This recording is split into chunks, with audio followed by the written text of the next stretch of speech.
Tonight's big agenda item is the city manager's fiscal year 20 proposed budget and unfunded needs assessment. Following that, we'll be having a discussion, and it'll go in the same format as we have in the past, where we'll have 3 minutes each to go around, kind of give our initial thoughts about what we've heard tonight so far, and then we'll start a queue thereafter. So we'll begin to the right with Councilor Pryor after the presentation. And before we turn it over to our city manager, city staff has something that they've said they haven't done before, and it'll be a surprise, but not really. Turn it over to Jim. Hi. That felt a little anticlimactic. So I'm Jamie Garner. I'm the Budget and Analysis Manager. Before we get into the FY20 proposed budget, we have a video that we'd like to show the committee that highlights many of the important investments in the current fiscal year in the budget that were made possible by the work of City Council, the Budget Committee, the community, and staff as well. So we're going to go ahead and start that video up, and then after that we'll move into the proposed budget presentation.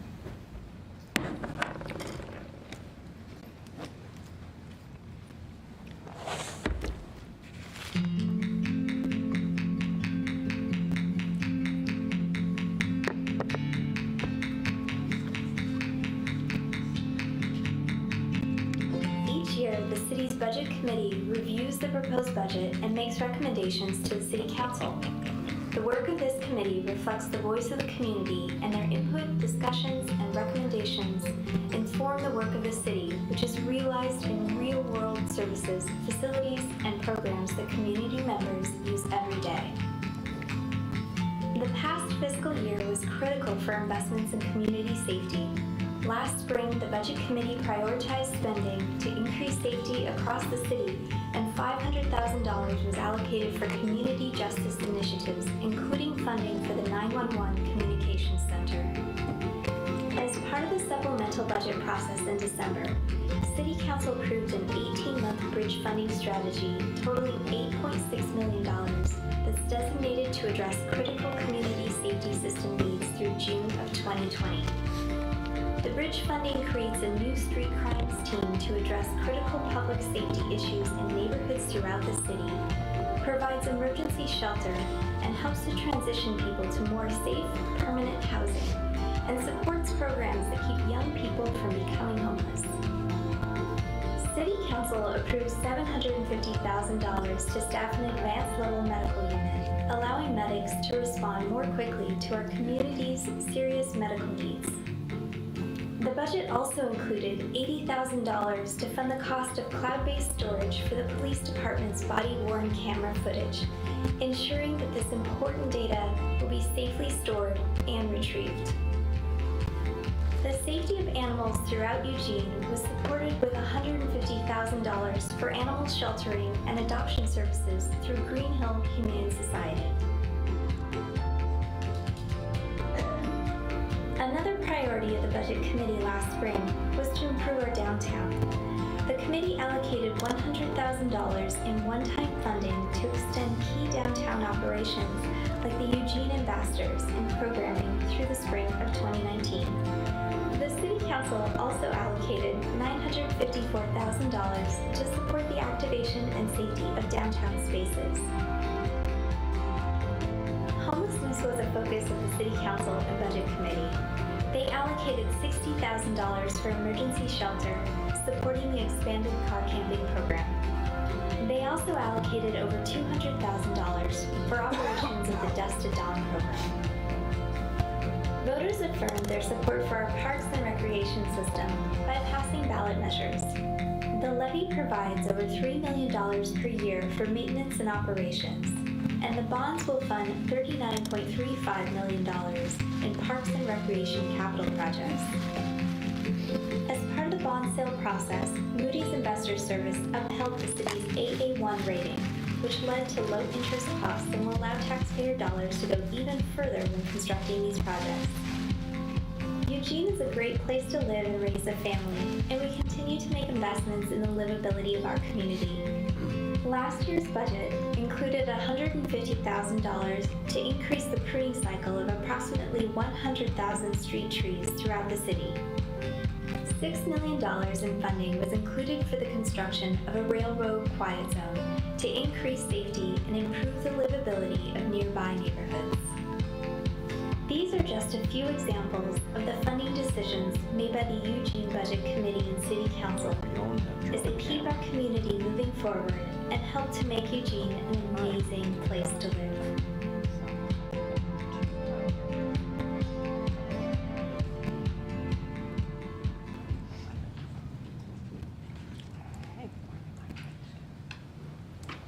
So we've wrapped up FY19 essentially, and we're going to turn it over to John now to start the FY20 proposed budget presentation. It's great to be back. Feels like we were just here, so the time goes so fast, but it's nice to get a nice recap of where we were last year. I think between that and the highlight reel at the state of the city kind of give a pretty good story about the work that we have collectively done around this table, as well with numbers of partners in the community. What I'd like to say about the budget for FY20 is it's stable. We continue to live within our means through the forecast period. We're continuing to invest in council and community strategic priorities. And so we're in good shape. For those that have been around for a while, what that means is we're not asking you to figure out how to fill any budget gaps. And so that's a positive message for us. Exclamation. Technology is always a problem. We should invest, I was going to say more in technology, but it's actually more in operator. Different operator for it. So just a brief where we will go with our presentation. I'll start off. Maurizio will fill in some of the details. Jamie will spend a little bit of time on unfunded needs. And then, of course, we're open for comments and questions as we go. We're really characterizing this FY20 budget as a bridge to Eugene's future, as you saw in the video, and there are some other things as well from this last couple of years that really have positioned us in a good place to move forward in a much more strategic and rapid way. So if you think about this last year, we purchased the eWeb riverfront property, which really has set the stage for fulfilling a generational vision for us in this community to connect the downtown to the river. All of you know, and the council has spent quite a bit of time thinking about the park that's going to be soon underway, as well as this summer we'll be seeing some work on the site itself. So that continues to move quickly. We're beginning construction on numbers of parks and recreation bonds projects that were approved by the voters. As you know, Echo Hollow Pool, for example, is out of the gate and really working hard towards getting something in the ground and up and going. So that's also a positive, but we also have projects in the future based on what the voters have approved. We finalized a land swap between the county and the city. That culminated in really months of activity and work, which, as you know, the city council has said, let's move forward with the town square that's on the butterfly lot as well as on the parks blocks. And what the county has said is they want to move forward on a justice center on what was the city hall block. We'll have to rename that the county hall block, I suppose. And so that continues to move forward. We're preparing to move onto the world stage with 2021. That's just 2 years away. So we're doing a lot of things internally, but also externally with our partners at Tracktown and Oregon 21, and really being an important player for that. And over the next coming weeks and months and years, there'll be a lot more opportunities for the community to really engage in that. And then, as was mentioned, we continue to make significant commitments and funding choices for our community safety programs. And when we think of community safety, we think of police and fire and municipal court and jails and 911 operations and homeless services and some intervention services as well. And we're in the midst of an extremely important conversation around that right now. We haven't changed our basic principles from day one, from really 11 years ago. and they've served us well. What we have said is continually we want to maintain a balance between the services that we provide into the community. The community asks us to do a variety of things, and we know that what we do is important for quality of life and livability, and so maintaining those services are important. And even through the recession, that was a high emphasis for us, is how do we maintain those. But we also want to balance that with our employees and employee satisfaction through the recession particularly, but we still have the principle that our intent is not to lay off any city employees. And through the recession, with very few exceptions, nobody left the organization involuntarily. And so that's an important piece for us. And then, of course, fiscal stability and fiscal responsibility, and that often means living within our means, maintaining a reasonable and responsible savings account or reserve, as well as continuing to invest strategically. And we've done that through the years, and we'll continue to do that. And then we often talk about a triple bottom line framework for us in the organization.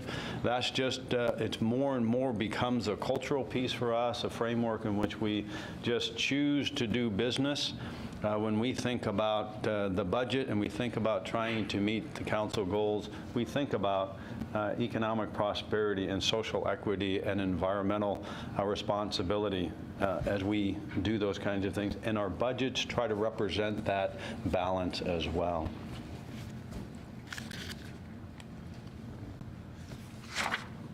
We have collectively demonstrated a strong fiscal stewardship through the years, and so I just want to remind us of where we've been over the last many years as we think about the next couple of years. You might remember, for those that were with us through the recession in those very difficult times, this group, as well as the staff, developed strategies to remove over 20%. At the time, it was $30 million from our general fund, still maintaining those principles of services, employees, and fiscal responsibility. And so we structurally changed the budget going through that period of time. At the same time, we did eliminate 100 FTE positions. And so we are, and we remain at the lowest employee per capita in at least 25 or 30 years, while we're still working to invest strategically and maintain those services. Our debt remains exceptionally low at 0.15% of real market value. The policy was set by council actually years ago that said we didn't want to be above 1%. Which was at the time, and it still is, a very conservative, very responsible, very reasonable place of affordability for us, but we're at 0.15%, so we don't carry a lot of debt. We also have said we need to maintain our savings account in a way that, one, allows us to mitigate changes, anticipate changes, have the ability to weather changes without having to overreact.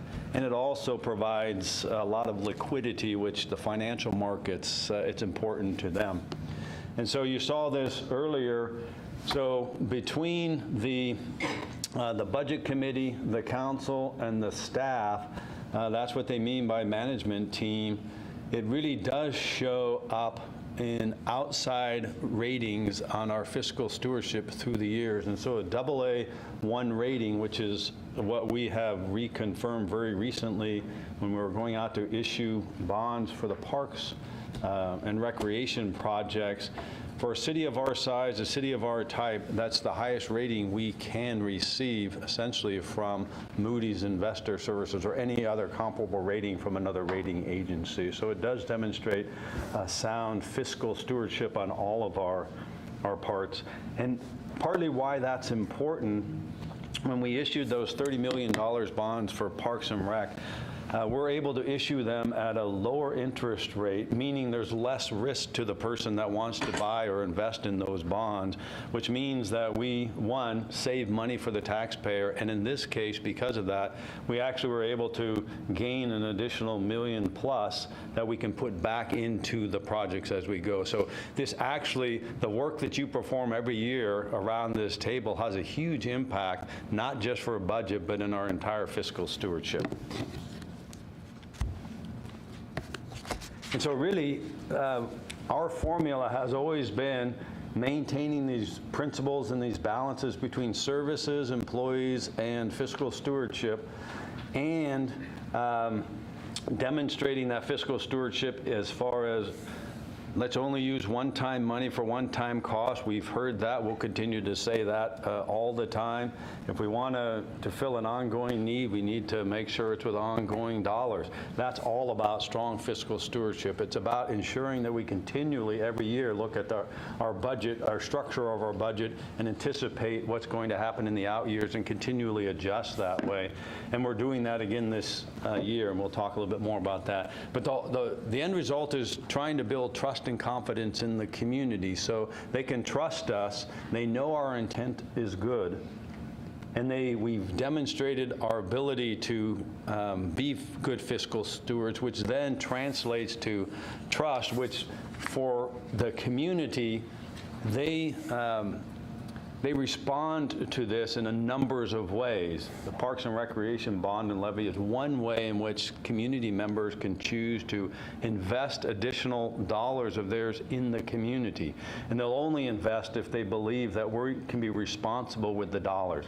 Street bond is the third time that was passed, which is pretty significant if we think about that. The library passed, and that'll come up again in another couple years, but it's another way in which the community shows that they have trust and confidence in our ability to manage the monies that they invest with us. Can I steal your extra napkin? So this is the FY20 proposed budget. It's almost $700 million. That's not insignificant. It's a lot of money that people entrust to us, and they have some expectations which they should. One of the things you might remember that we implemented last year based on a budget committee recommendation the year prior was our Eugene Open budget. And so we would encourage any of you or anybody in the community to tune into that. And there's lots of information on there about the budget, and people can slice it and dice it in any numbers of ways. But so it's a large budget. And Maurizio will talk a little bit more about that in a couple of minutes. But I think one of the things that's important to me and important to us is this operating expenses increasing by only 2.9%. So really, if you think about the budget, it's split between operating, which is what we think about police and fire and parks employees and community services and filling potholes and those kinds of things. And then we have a capital part of the budget. The capital side of the budget has increased close to 17%. But the reason why that's increased so much is because of the bonds that the people have said, let's go do something with. It's with the plans that the council has approved that we're moving forward on. But the operating expenses are only increasing by 2.9%. For comparison, inflation is at about 2.2% anticipated for the same time period. So we're tracking very close with inflation. And that's even for accounting for what we know are large PERS increases every 2 years. And so we're continually taking a look at how do we keep those operating expenses in line with inflation, which also says that we're managing our budget very tightly. Just a couple of the strategic investments that you'll find in the budget this year. And so there are very few ongoing ads in the budget, particularly in the general fund. And that's what we often think about, but the budget's more than the general fund. And so while we're stable, we're not flush, but we have recommended $1.5 million worth of one-time strategic investments that are trying to respond to council priorities and what we hear from the community. And so I'll just talk about a couple of those. In safety, when we talk about airport staffing, you can see we've increased the police officer staffing at the airport. One part about that is the airport is responsible for those costs, which is also appropriate and important. The fuel reduction in the wildland urban interface areas, this is something we have not proposed before. But what we do know is, particularly with the fires in California last year and in Oregon in the last couple years, there is a heightened sensitivity, and rightly so, to the areas around the community in which we have this the wildland-urban interface between sort of the metropolitan area and the open space area, and people's concerns about fire being able to jump those lines. And so we do have dollars proposed to help begin some of the fuels reductions in those areas to try to mitigate some of those concerns. Our animal services contract continues to be important, and we continue to work with Green Hill in maximizing the dollars that we do invest with them, and we're continually reviewing that contract. But we also want to make sure that we're funding it at the appropriate level. Cahoots, and you know this from previous presentations, does a marvelous service for us. They respond to about 17,000 calls that our other first responders would otherwise have to respond to. And they provide excellent service. And so we are proposing in this budget to actually increase even more their hours of operation. What that does is not only does it provide the right service at the right time with the right people, but it also then frees up some capacity in our other first responder responsibilities. Municipal court security. This is really a phase one of what needs to be about a two-phased security approach. The remaining part of municipal court security is a part of that broader public safety or community safety initiative that we're currently working through. But what this does is gets us started down the road. If you've been in the municipal court, what you would remember is there really isn't a particularly strong security element as you kind of come into that space. And we know that the Muni Court responds to any numbers of needs in the community, and so security has just become more important. And I'll try not to wreck the other part of my technology here.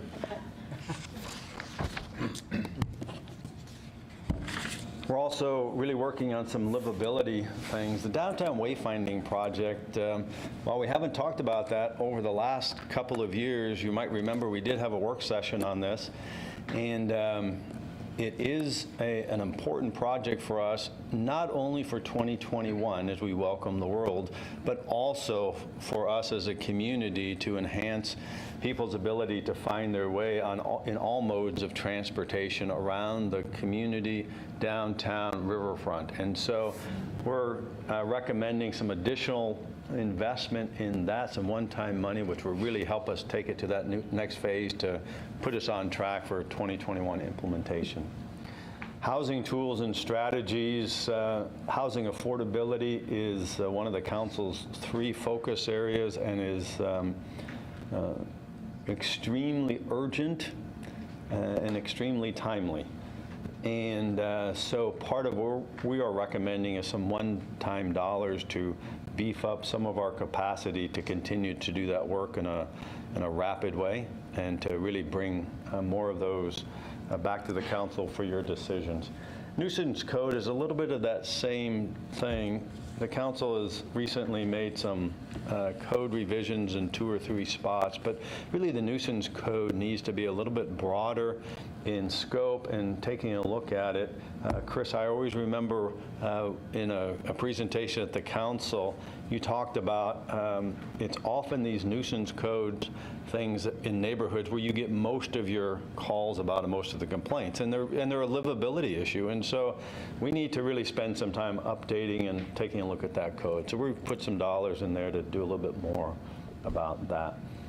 Riverfront Urban Renewal Project support, the council's had a couple of conversations on those recently.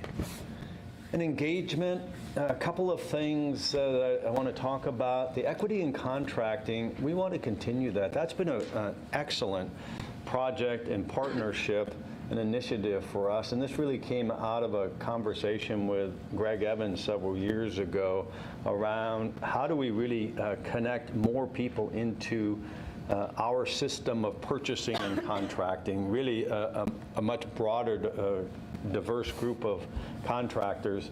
And so we started this equity in contracting partnership and have gotten really nice results. And so we want to just continue that. And this helps us continue with those kinds of things.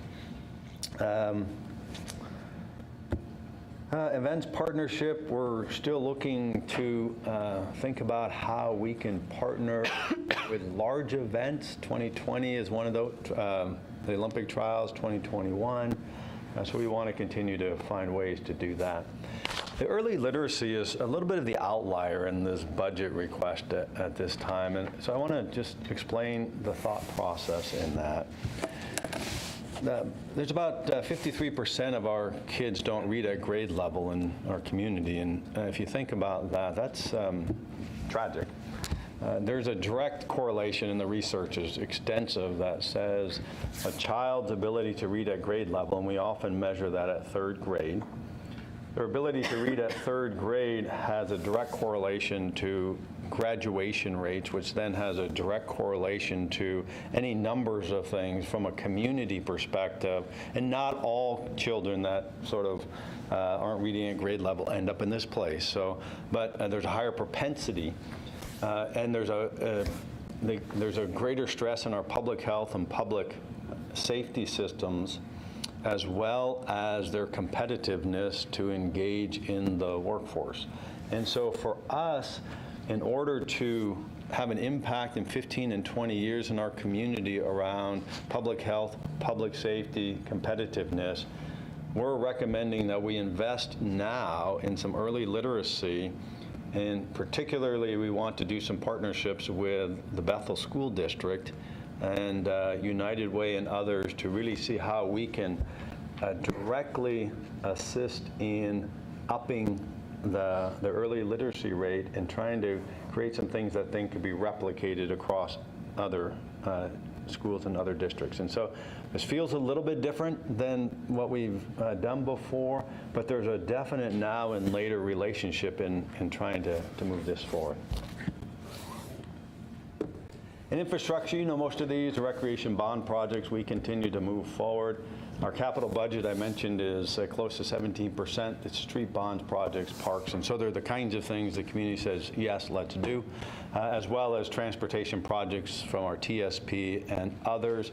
Taxiway is a good example of an airport project that has a significant import on their ability to continue to attract airlines. June 1st, direct flight to Chicago, which is really a pretty big deal for us in this community. And so our airport folks have, Tim and Catherine are amazing leaders out there in the whole space of airports. I just want to wrap up my portion with this slide, because I think it's a good summary slide of how we try to manage our budget. So we very much focus on a 6-year forecast. We put in all the variables that we know and are able to predict and able to forecast, and there's hundreds of revenues and expenditures through all of those kinds of things, and then we plot them, and part of what we say is we want to ensure that we're living within our means through that forecast period, and so the tighter those lines are, what that means is the tighter that is. And so we always look out 6 years to see how we're doing that. What you'll see also are sort of these above the dotted line little bumps and below the dotted line. So we also then choose to accumulate cash periodically because we know of things that are going on in the future. So we know in FY22 and FY24 there are planned for significant increases in PERS, and so we know that already. And so what we do is we start planning this year in order to do that. And so this year there's a couple things we're doing.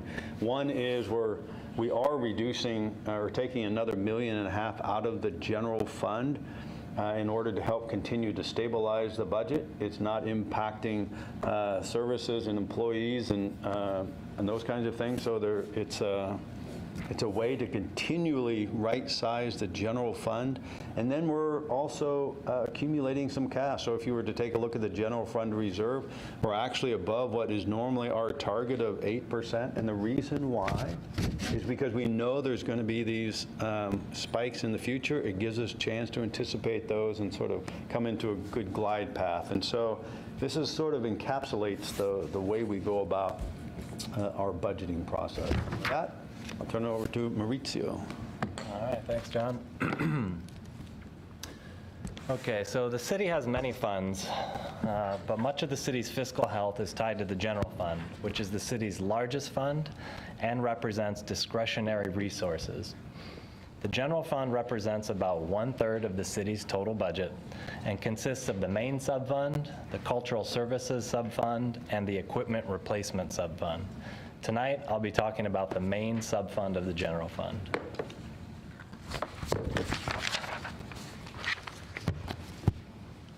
This chart is from the Open Budget website, which allows users to drill down into the budget for each fund, including the general fund. For FY20, general fund spending is projected to be nearly $219 million, an overall increase of $15.7 million, or 7.8%, compared to the FY19 adopted budget.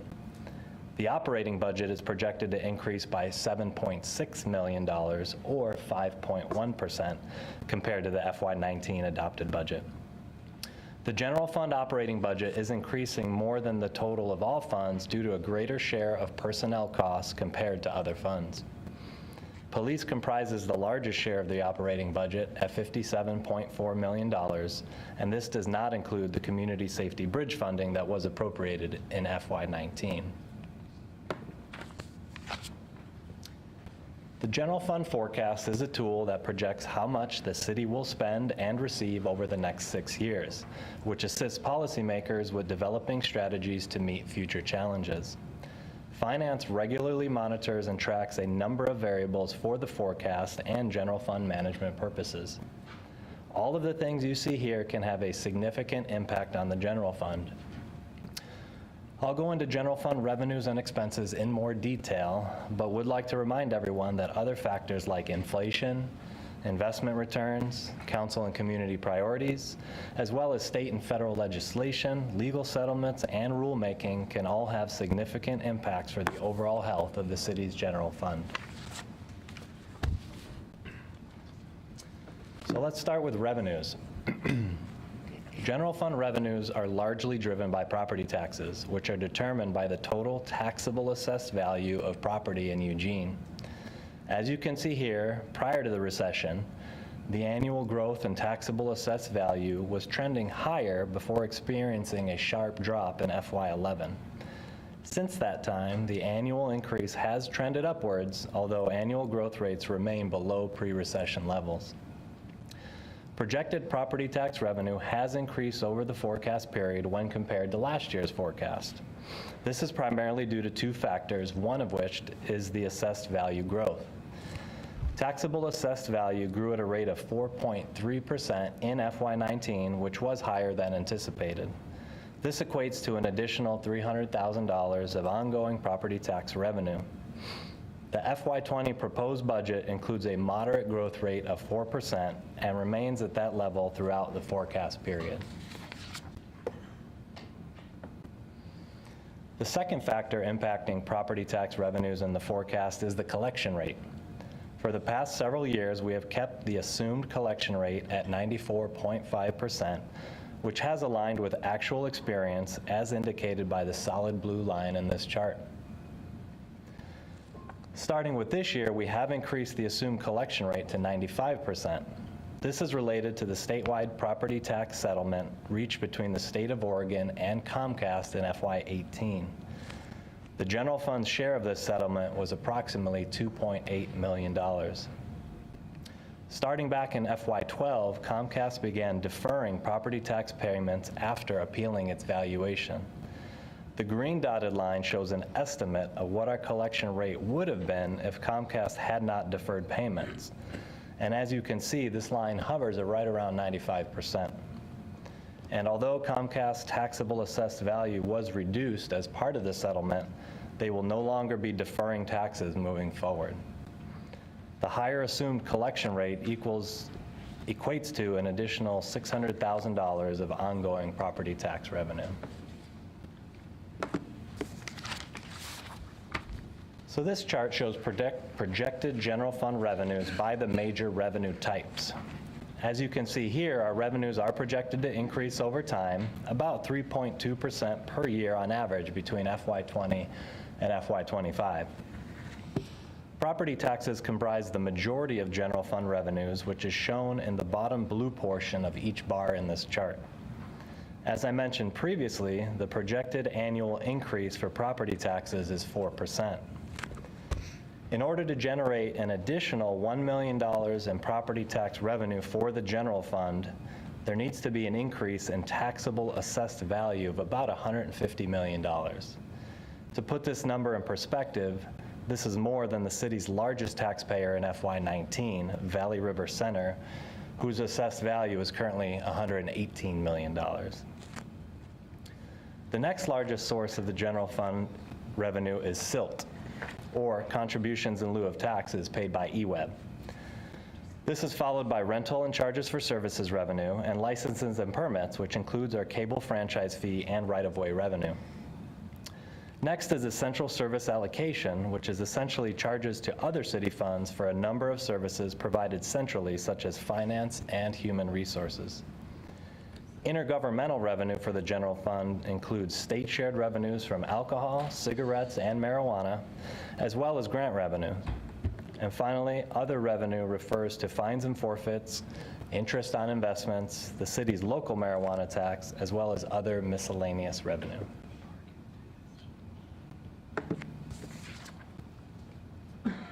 So marijuana taxes consist of state shared revenue and local tax revenue. The state tax rate on marijuana sales is 17%, and the city's local tax is 3%. The green bars in this chart represent state tax revenue. Cities receive 10% of the revenue from the state marijuana tax based on population and the share of state marijuana licensees. The Department of Revenue began collecting the state tax in January 2016, although there was a delay in distributing those funds to cities. As a result, our first state tax distribution in FY18 included a one-time back payment of nearly $500,000. The current year estimate for state taxes has increased to $700,000 and is projected to be $750,000 in FY20 and the out years of the forecast. Now let's look at the city's local marijuana tax revenue as shown in blue. This revenue has been designated by council to fund park security, community court, and human services. Local marijuana tax collections in FY18 reached nearly $1 million, which equates to retail sales in Eugene of more than $31 million annually. Finance staff initially budgeted conservatively for both state and local tax revenue. However, now that we have a couple of years of actual data, we have increased estimates to more closely align with experience. FY20 local marijuana tax revenue is projected to reach $1.25 million.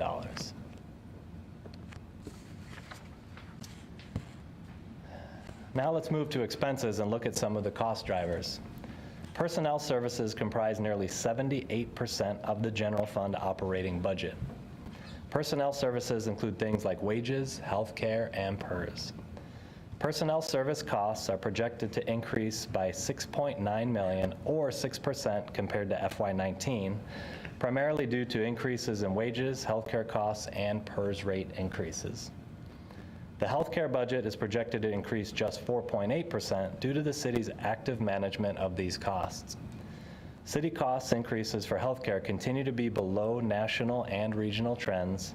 For for 2019, comparable medical plans are projected to increase more than 7%. And retirement costs, which include PERS, are projected to increase 11.4%. PERS rates are updated every 2 years. The rates will increase in FY20 and will remain at that level until the next expected increase occurs in FY22. The city does not have control over the rates set by the PERS board. And lastly, materials and services make up the remaining 22% of the general fund operating budget and are projected to increase by 2.1% in FY20 or by $728,000. PERS rates for employers are driven by the projected liabilities of retirees, inactive members, and current PERS members. The legislature has made changes over the years to amend benefit programs to more sustainable levels, although the majority of the system's liabilities is due to employees that are no longer working for a PERS employer, as shown in blue on the chart on the left.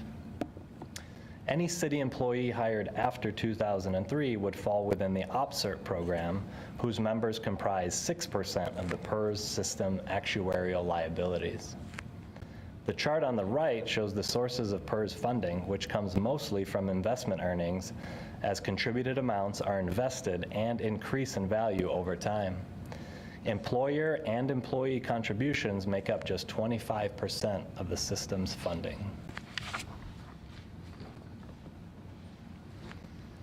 This slide shows system-wide average PERS rates as projected by the PERS actuary.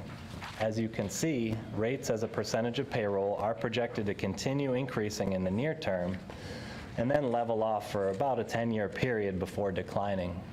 Projected increases to the city's PERS rates are built into the general fund forecast. And this chart shows the bottom line result of all the variables of the forecast. While some forecast drivers have improved and others have worsened since last year, the forecast remains in a stable position through FY21, with a budget gap starting in FY22. The projected budget gap in FY22 exceeds $4 million, driven by a significant increase in PERS rates assumed that year. The budget gap is expected to improve in subsequent years, assuming another moderate increase in PERS rates in FY24, with only a small deficit remaining by FY25. And as you saw previously, we're looking good in the near term, but are likely to face challenges in the out years of the forecast as PERS rate increases in FY22 and again in FY24. To address these challenges, the FY20 proposed budget, as John mentioned, includes $1.5 million of financial stability strategies to mitigate uncertainty in the out years of the forecast. By implementing these budgetary actions, the budget gap that begins in FY22 is mitigated, and revenues are greater than expenditures by the end of the forecast period in FY25. The forecast you see here assumes the implementation of these stability strategies, which have been designed to minimize service disruptions and mitigate risks. There are several variables we continue to monitor that bring with them a degree of uncertainty to the forecast. There remains a potential that the FCC could take action to partially or completely preempt local government's authority to charge right-of-way use fees that are not cost-based. The city's annual right-of-way license fee is not cost-based, as it is calculated at 7% of a licensee's gross revenue.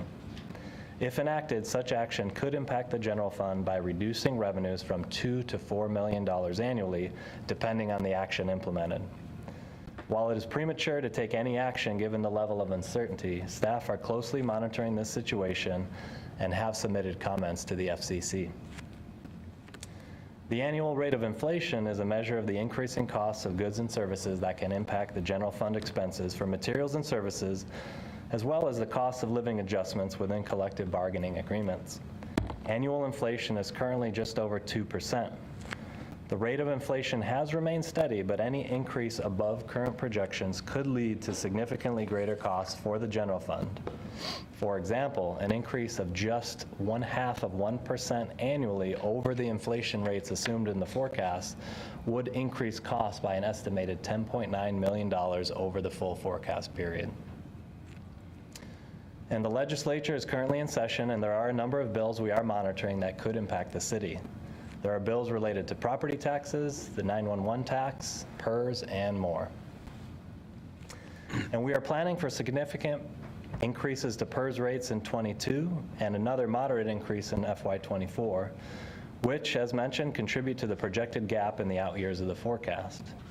However, the city does not have control over the PERS rates, and as we look beyond FY24, there is greater uncertainty over the city's PERS costs.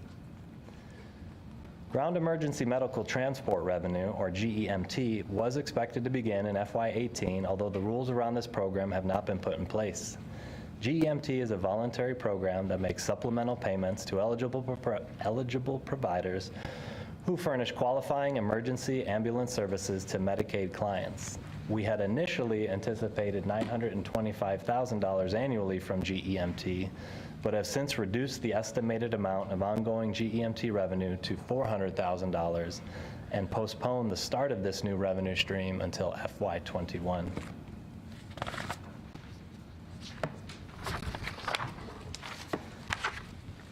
The Reserve for Revenue shortfall represents the city's savings account, which provides budgetary flexibility, insulates services from shocks to the revenue system, and allows time to be thoughtful and strategic about how general fund dollars are budgeted. This reserve is a key measure of the city's fiscal health. This chart shows the balance of the reserve account over time through the out years of the forecast. The Reserve for Revenue shortfall is $29 million in the FY20 proposed budget, but this amount does include $4 million of community safety bridge funding expected to be spent in FY20. The chart you see here excludes the bridge funding, putting reserves at $25 million in FY20. Due to projected annual deficits in the out years of the forecast, the city's savings account is expected to decline over time if no other changes are made to the budget. Under the current forecast, which includes the FY20 proposed budget changes, reserves peak at 16% of expenditures in FY21 before decreasing in subsequent years to 10% of expenditures by the end of the forecast period. The target for reserves, as you see by the dotted green line, is set at 8% of expenditures, or approximately $14.2 million per year on average over the forecast period.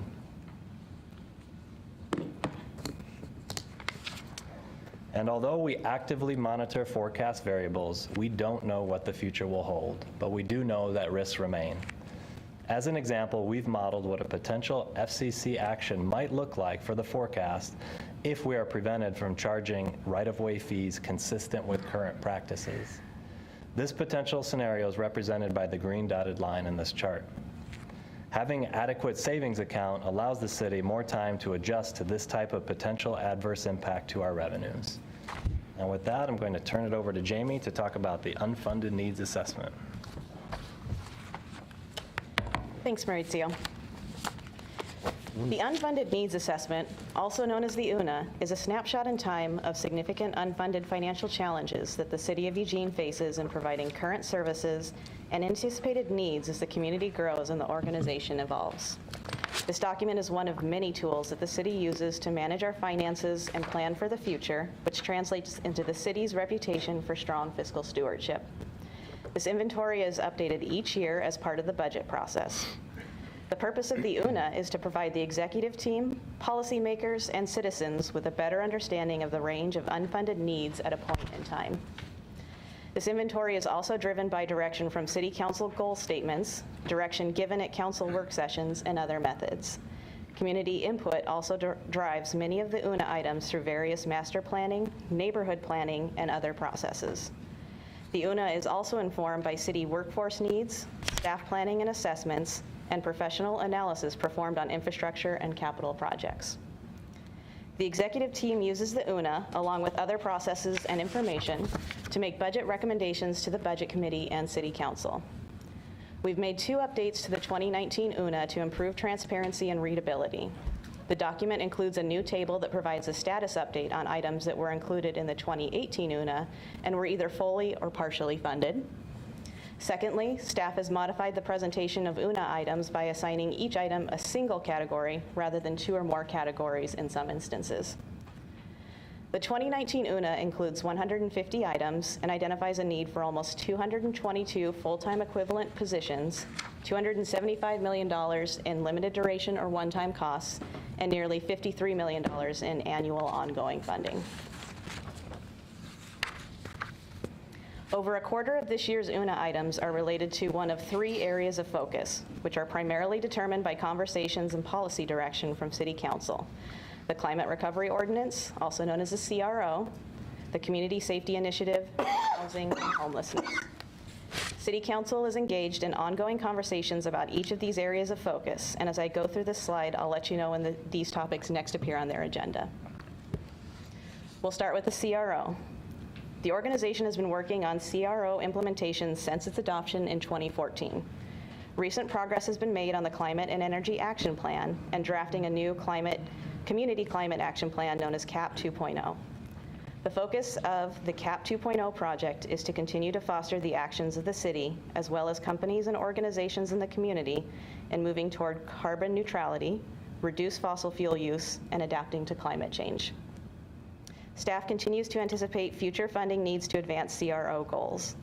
As more information becomes available as a result of CAP 2.0, additional CRO funding may be considered as part of the supplemental budget process.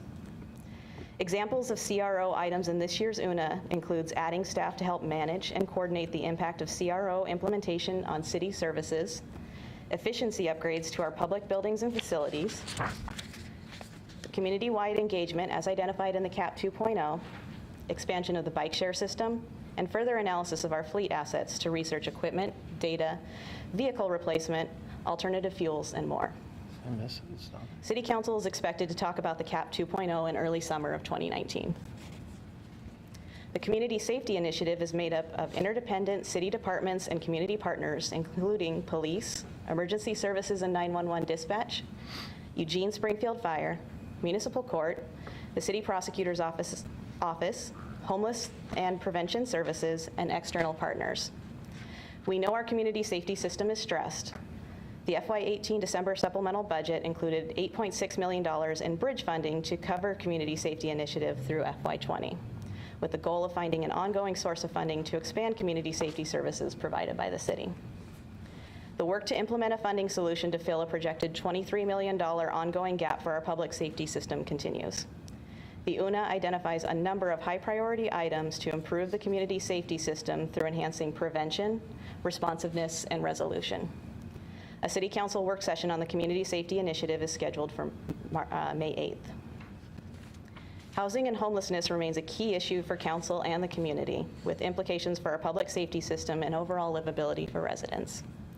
The FY20 proposed budget includes limited duration funding for housing tools and strategies work, and $1.9 million was set aside in prior budgets for a homeless shelter and to address the recommendations from the TAC report, which I'll talk about more in a minute. But ongoing costs related to housing and homelessness remain unfunded.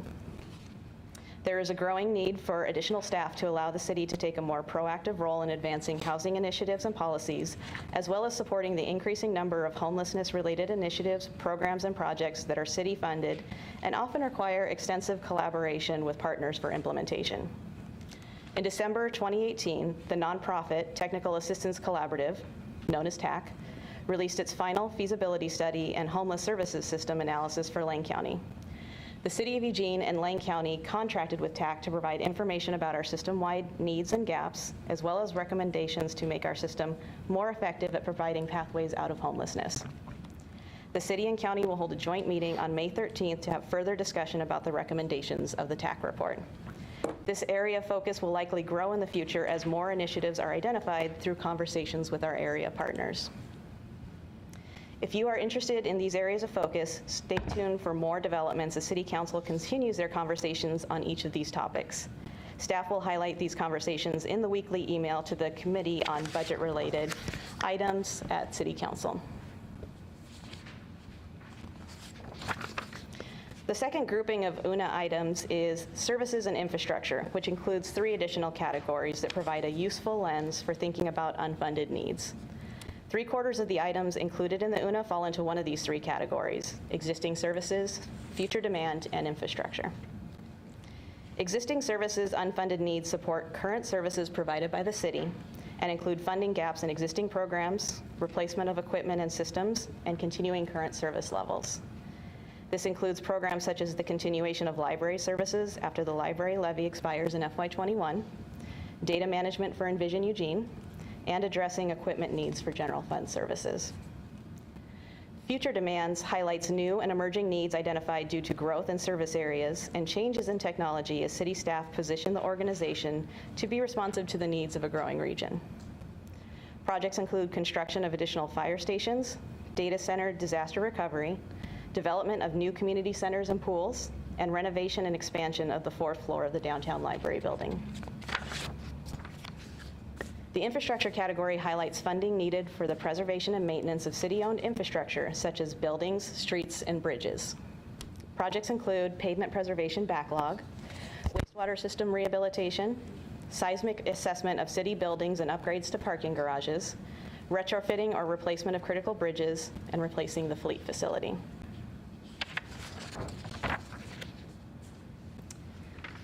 As John mentioned, the FY20 general fund budget includes a number of strategic investments in the community, most of which were included in the draft UNA that the executive team reviewed this winter.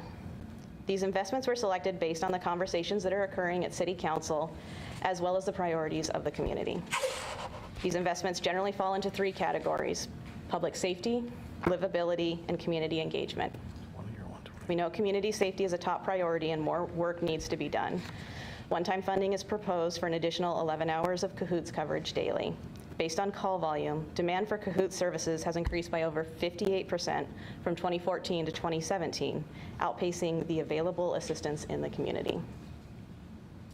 To protect the community from wildfire dangers and assist with fire operations, the proposed budget includes funding to reduce dead and dying materials in Eugene's wildland-urban interface areas that add to fire danger across the community. This is the beginning of a continuous effort that will seek federal funding to assist with local wildfire resistance and fire response outcomes. Technology for fire operations is advancing. You'll see one-time funding for a cloud-based software solution to provide a comprehensive records management system for Eugene Springfield Fire. The system has a full suite of applications to assist with staff scheduling, fire incident reporting, electronic patient records, investigations, inspections, permitting, and billing. Continuation of one-time funding for the animal services contract with Greenhill was included in the proposed budget to cover contract increases for the current service level of animal sheltering and adoption services. And we are also investing in the safety of our court system and community with funding for additional security at municipal court. As we prepare to welcome the world in 2021, we are prioritizing Eugene's pedestrian wayfinding program through signage that communicates clear and consistent information to assist the traveling public. We're also working to make the community livable for everybody by implementing initiatives that can affect housing affordability, availability, and diversity through a comprehensive, coordinated approach to housing issues. And to enhance the livability of our community, we're taking another look at the city's nuisance code to ensure it's up to date with legal provisions and to keep Eugene a respectful place for all. As John mentioned, we know engaged communities thrive, and that's why this budget proposes multiple investments in this area. Partnering with organizations for large-scale events in Eugene is a way to leverage the city's expertise and brand to elevate the standing of the community. Once again, Eugene will be hosting the 2020 U.S. Track and Field Olympic Team Trials in June next year. This is a great example of the types of events where we are looking to form mutually beneficial partnerships. We know that today's children will shape the future of our city. That's why we're committing to working with partners to mitigate the costs of illiteracy in the community. As John mentioned, in Lane County, 53% of students do not read at grade level, which is a predictor of high school graduation rates and future impacts on public safety and healthcare systems. The Equity in Contracting program was implemented in 2016 to look at supplier accessibility for contract awards with the city. These businesses are typically small, minority, and/or women-owned. This funding allows the program to continue building vendor capacity and support council goals through FY20.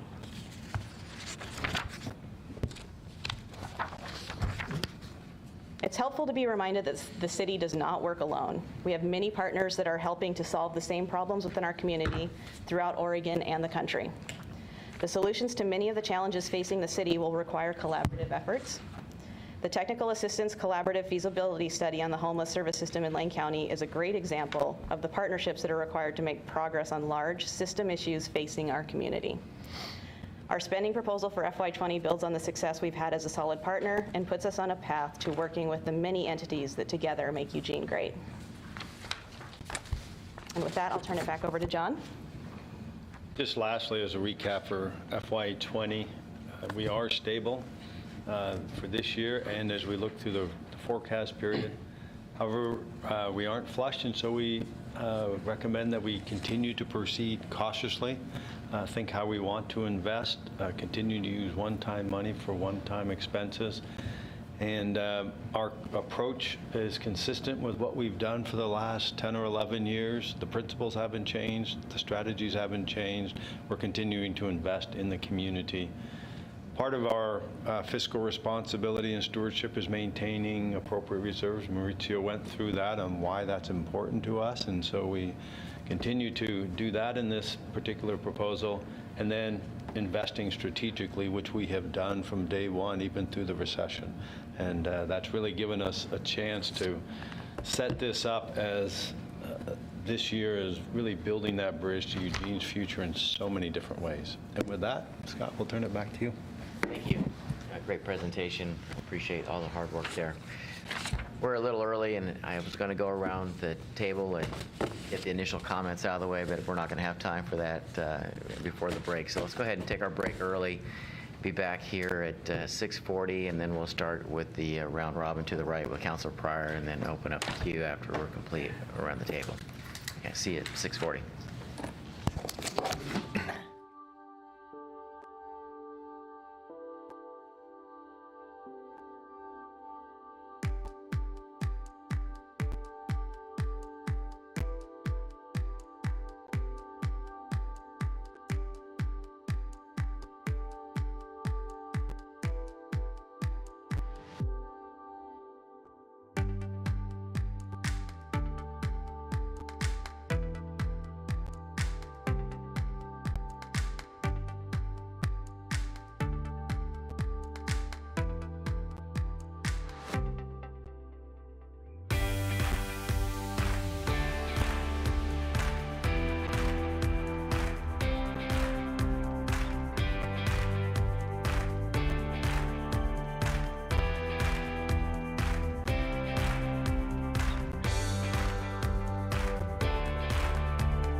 eyes for me. But you're not wearing gavel. I don't want to do it. Right. Right. I often do, though. It's more professional. Well, you know, when you're behind people and they're Right. I wear a sport coat and jeans pretty frequent. Nah. All right, we'll go around the room. We'll have 3 minutes each. The timers are set for you. They'll start flashing, and then I'll make a tone at the 3 minutes. Please limit your comments to the 3 minutes so we move through and have everybody with ample time to ask their questions and make comments. After that, we'll go into the queue, and John will be helping me with watching, so just nod at him if you want to be in the queue. So we'll start with Councilor Pryor. you also. Thank you. Where to start? I really appreciate the work that's been done to get the budget to a place where we're basically holding our own, and I think that is a real compliment in this day and age. I'll try to stay at a thematic level because we're at the very beginning of the process and don't have a lot of detail yet, but it occurs to me that one of the things we're trying to balance, and that's really what this process is we're trying to balance our ability to be as responsive to the needs and the wants of our community as we can, which is often what our role as budget committee members is to try to represent what the public really wants and needs and to be as responsive as we can. And at the same time, we also have to be responsible, which is in some cases the role the staff then assumes, is we try to promote the responsiveness of the city, and the staff then promotes the responsibility, the responsibleness of the city.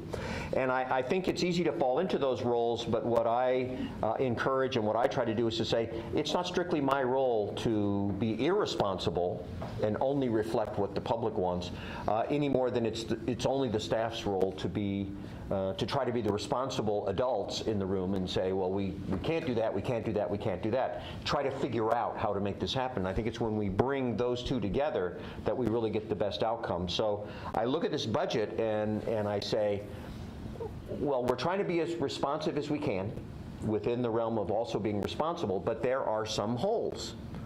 And the hole we talked about in the video and has also been brought up are some of the things in the UNA. And the one that I will talk about right now is the Community Safety Initiative, because while we have bridge funded $8.6 million, there is still an enormous gap.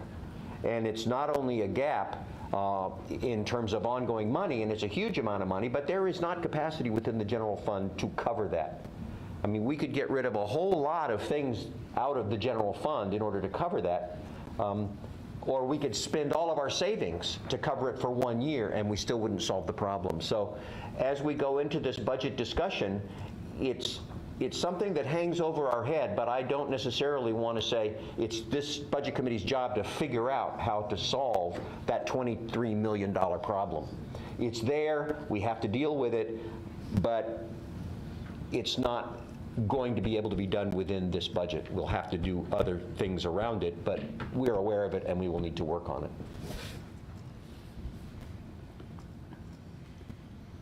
Eliza. All right. Well, again, I want to thank everyone for the presentation and the budget and all the hard work that you're doing. It is very nice to be a budget committee member at a time when we are not in a financial crisis, so that's excellent. However, we're talking about a lot of other crises going on in the city. We're talking about housing crises, homelessness crises, public safety crises, climate crises. And when I'm looking at this budget, I'm not seeing an ability to fund solutions to those crises. I'm seeing places where we have a lot of one-time money that is being used to plug gaps for ongoing needs. And as Councilor Pryor mentioned, public safety is a key example of that, where we've known that that was going to be a need for a while, and we've been using one-time money to stopgap for not just this year. I'm seeing a lot of money and time going on planning how to solve these problems as opposed to actually solving these problems. An example of that is the climate change. The goal was that by 2020, we would be carbon neutral, or we would be purchasing offsets to make up for the fact that we aren't carbon neutral yet. And this is the 2020 budget, and my impression, I could be wrong, but my impression is we're not carbon neutral as a city yet. and I don't see any money for offsets in here. It's really great that we've spent money on CAP and CAP 2.0 and that the CIP has what our emissions are now, but that information doesn't actually reduce the emissions to the goals. We spent a lot of time at Budget Committee talking about let's recommend the budget with some minor modifications, some tweaks with some one-time funding, but that's not going to solve the crises that we're facing. If the things that we're doing aren't producing the outcomes and the money we're investing aren't producing the outcomes we're looking for, we need to be looking at how we're investing our money. If we don't have enough money to meet our goals and priorities as a city, we need to look at how do we change that equation, not just to plug a gap in a very specific area, but overall in a more systematic way. Or we need to be really seriously talking about priorities as a city and what needs we can meet and what needs we can't meet. And that's what I've got for now. So while recognizing some of those concerns, which I can share, I actually am excited that this is such a boring budget. And that we aren't being asked to figure out how to close a gap or eliminate a program or a needed service. So I really, again, want to appreciate the city manager's conscientious shepherding of our public resources while also working to be responsive to those emerging needs and desires that Councilor Pryor mentioned. But I do have some specific questions, and I might need to get in the queue for some of these. So in the past, you had brought forward about 3 budgets ago, a proposal to set aside some specific money to prepare for the World Championships. And I think we threw a bunch of cold water on that particular approach at the time. But I'm seeing some things in this budget, such as the wayfinding, that are working to kind of create some permanent infrastructure that will serve that event while also serving the city going forward. And so I just wanted to confirm if I'm interpreting that correctly and if there are other details that you wanted to share. Well, there's a couple pieces. So the initial go at it felt a little cold water-ish, but what the Budget Committee said is come on back and give us more detail on how you would tend to allocate those dollars. And it was $500,000 at that, and I think that actually got reappropriated probably in SB1 or some portion of that. And so that's still, portion of that's there, still looking to spend on track and field world championships, and all of that hasn't been decided on how that should be spent, and so we'll have more conversation. You might want to go through a process. Although there could be more conversation around that, but there are some things that do support things like the wayfinding. That's a 2021 support, but it's a obviously much broader, longer term item as well. Yeah, well, I'm really pleased to see funding for it in there, because I think if we've been talking about it for too long, it's time to actually implement. Can you speak a little bit more of why the need for an assistant city attorney position?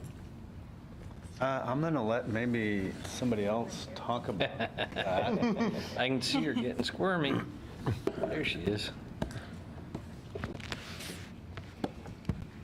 And I just call that out. We're not adding a lot of FTE in this budget, and so that stood out, and so I was just curious to learn more. Sure. Good evening. I'm Catherine Brotherton. I'm the city attorney. We talked about this quite a bit, about the best way to serve the city departments and the council, and looked at also the funds that we use to hire when we need to overflow with outside legal counsel. And based on all of that, it was the best approach that we felt to add to grow our office by 1, so to be able to handle more of the services in-house and have to refer less outside to outside legal counsel and bring them in. Great, thank you. Very happy John, to see the investment in the early literacy and the partnership with our school districts. I think that's a really important thing that we haven't been able necessarily to do. I know this wonderful library and our branches provide a lot of services, but that's a very focused, important need. I definitely appreciate the investment in the fuel reduction. I know I talked with folks in the city when those fires were going on in California about real fears for our city and our safety, so I'm happy to see that investment. I'm also very thrilled to see Whitebird expansion, and I just want to verify that Whitebird is prepared to take on that extra time if you've consulted with them. The answer is yes, and the chief will correct me if that's not the answer. Yeah, you can come talk about it. Cool. I do have a purpose.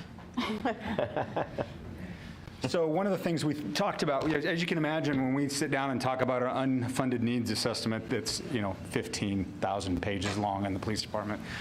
But one of the things that we really discussed was, as we move forward with the community safety initiative, really feeling confident that that is going to be where we want to put our energy, what piece in this unfunded needs that we were looking at really rose to the top? Putting our money where our mouth is about putting the resource with the need. And Cahoots is a classic and perfect example of being able to do that. When we think about the amount of calls they offset for us, it made sense for us to try and create an environment where we had we had 2 vans almost 24 hours a day, and this gets us dangerously close to that. So we worked really closely with Ben Brubaker. They're absolutely ready. They're staffed up. They're excited about it. So we're really excited about the partnership with Whitebird, and I'll look forward to talking a little bit more about that when we have a chance, because we're also sponsoring Conestoga Huts this year. The PD is. So we're really excited about a lot of good work with Whitebird, but they're ready to go, and we're ready to have them be ready to go as great partners. Great. Thank you, Chief. Yep. And then, City Manager, on the prior year's limited duration funding that was removed, jail beds was on the list, so I'm wondering what the status is of our jail beds. Somebody else? Oh, sorry.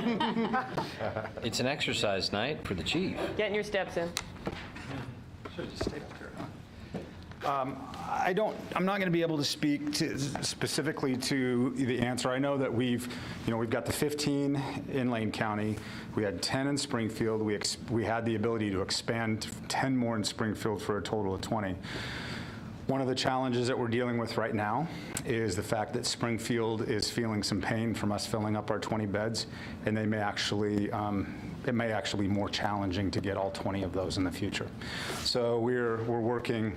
We were hoping that our release options there were going to be a little bit more effective than we thought they were going to be, and right now our capacity-based releases are not performing the way we wanted them to right now, and so Springfield's feeling a little bit of pain. So we're in conversations with them to try and see how we can kind of maintain that up to 20.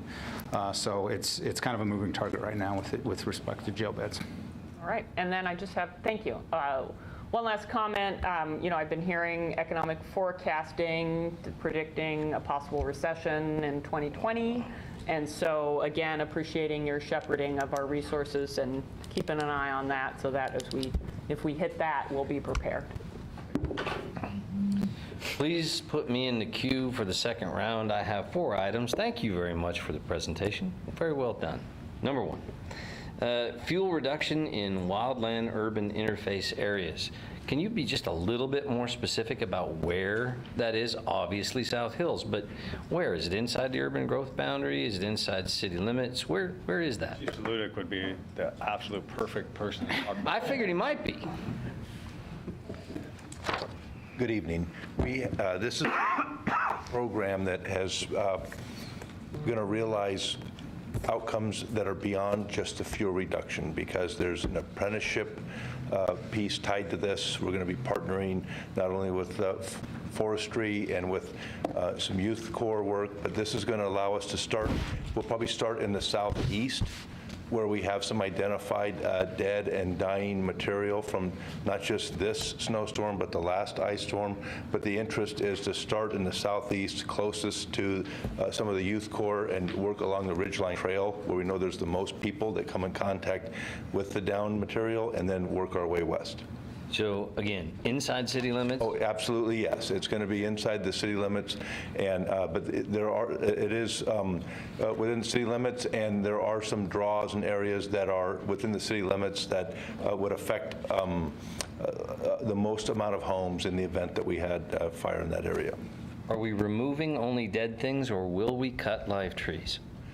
I'm unsure on the exact technical element. We will have professional arborists from the city that will look at the materials that need to be removed and reduced, but I can get an answer from our arborist, and I can have that information as soon as practical. Will we have a work session on that? On the removal of the items, If there's cutting of live trees along the South Eugene, I'm wondering if we're going to have a work session on that. we didn't anticipate having a work session. Okay. Item number 2. Rizzio, you said $150 million in tax base produces what dollar in tax? It produced, for the city's general fund, Right. $1 million. That's what I thought, but I wasn't sure about that. And that's just the city portion, yes? And specifically the city general fund portion. Awesome, okay. I tend to take a little issue with my friend, Councilor Pryor. I think this committee, I don't know what we have planned to do, but I absolutely think this committee should be having a discussion about how we fund our community safety need and the revenue options that we've talked about at council. I think new revenue options of this size absolutely should be brought before the budget committee for discussion.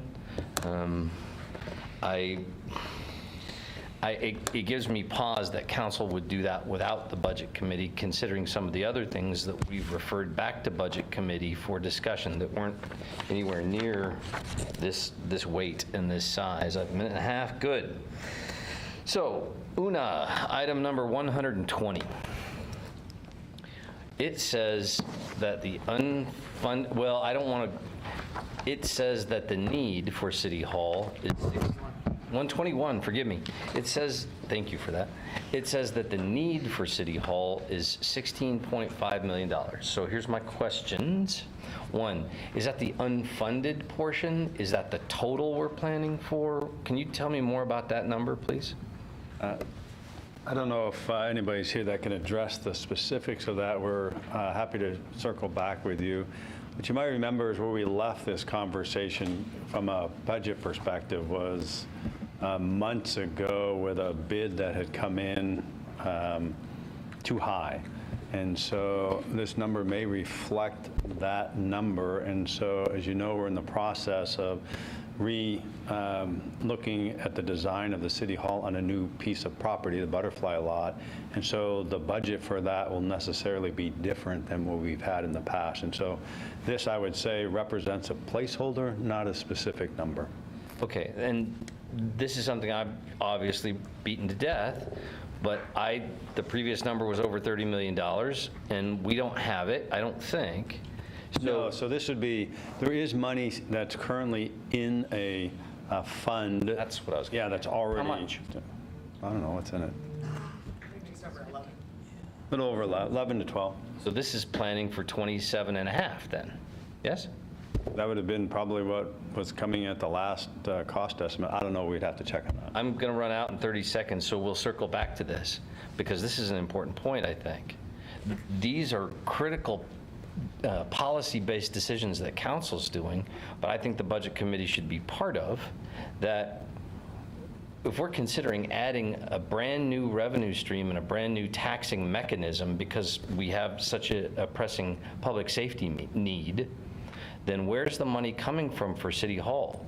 If we ask the public for that, after we've instituted a new tax, I think we're going to have a genuine problem. We're going to talk more about that in a minute. Thank you. Do I just start going? All right. Thanks for such a good presentation. My big thing right now, and I'll be talking a lot about this as we move forward, is the TAC report. If you'll indulge me, I'll share a little of my backstory on why I care so much about this. I've been a renter my entire life. I've had some absolutely amazing landlords who viewed our relationship in a sort of collaborative and positive way. I'm sure they thought happy tenants make happy landlords and vice versa. I've also had the other end of the spectrum. I've had landlords who see me as pretty much nothing other than a cash cow. I've been gouged on security deposit, pet deposits, rent. I've lived under out-of-state property managers who we only heard from on the first of the month when rent was due, and virtually never else. The reason I think this is important is, as I think we all know by now, 51% of our residents in Eugene are renters. In the TAC report, one of the recommendations are, and it makes note of our lack of tenancy supports. And this is relevant to our unhoused crisis in the sense that when you think about who is becoming homeless, it's not the homeowners, it's the renters. It's the 51% of our residents who are being evicted or for some other reason lose their housing and end up on the streets, right? So as we talk about, I know this is far-ranging discussion, but as we talk about public safety funding, I would really like, and I want to know if this is possible even, I'd like to know if different pieces of the TAC report that, or the recommendations contained in the report that touch on things that could be perceived as public safety. So, for example, we're talking about Cahoots. The services Cahoots provide definitely would fit some of the recommendations in the TAC report.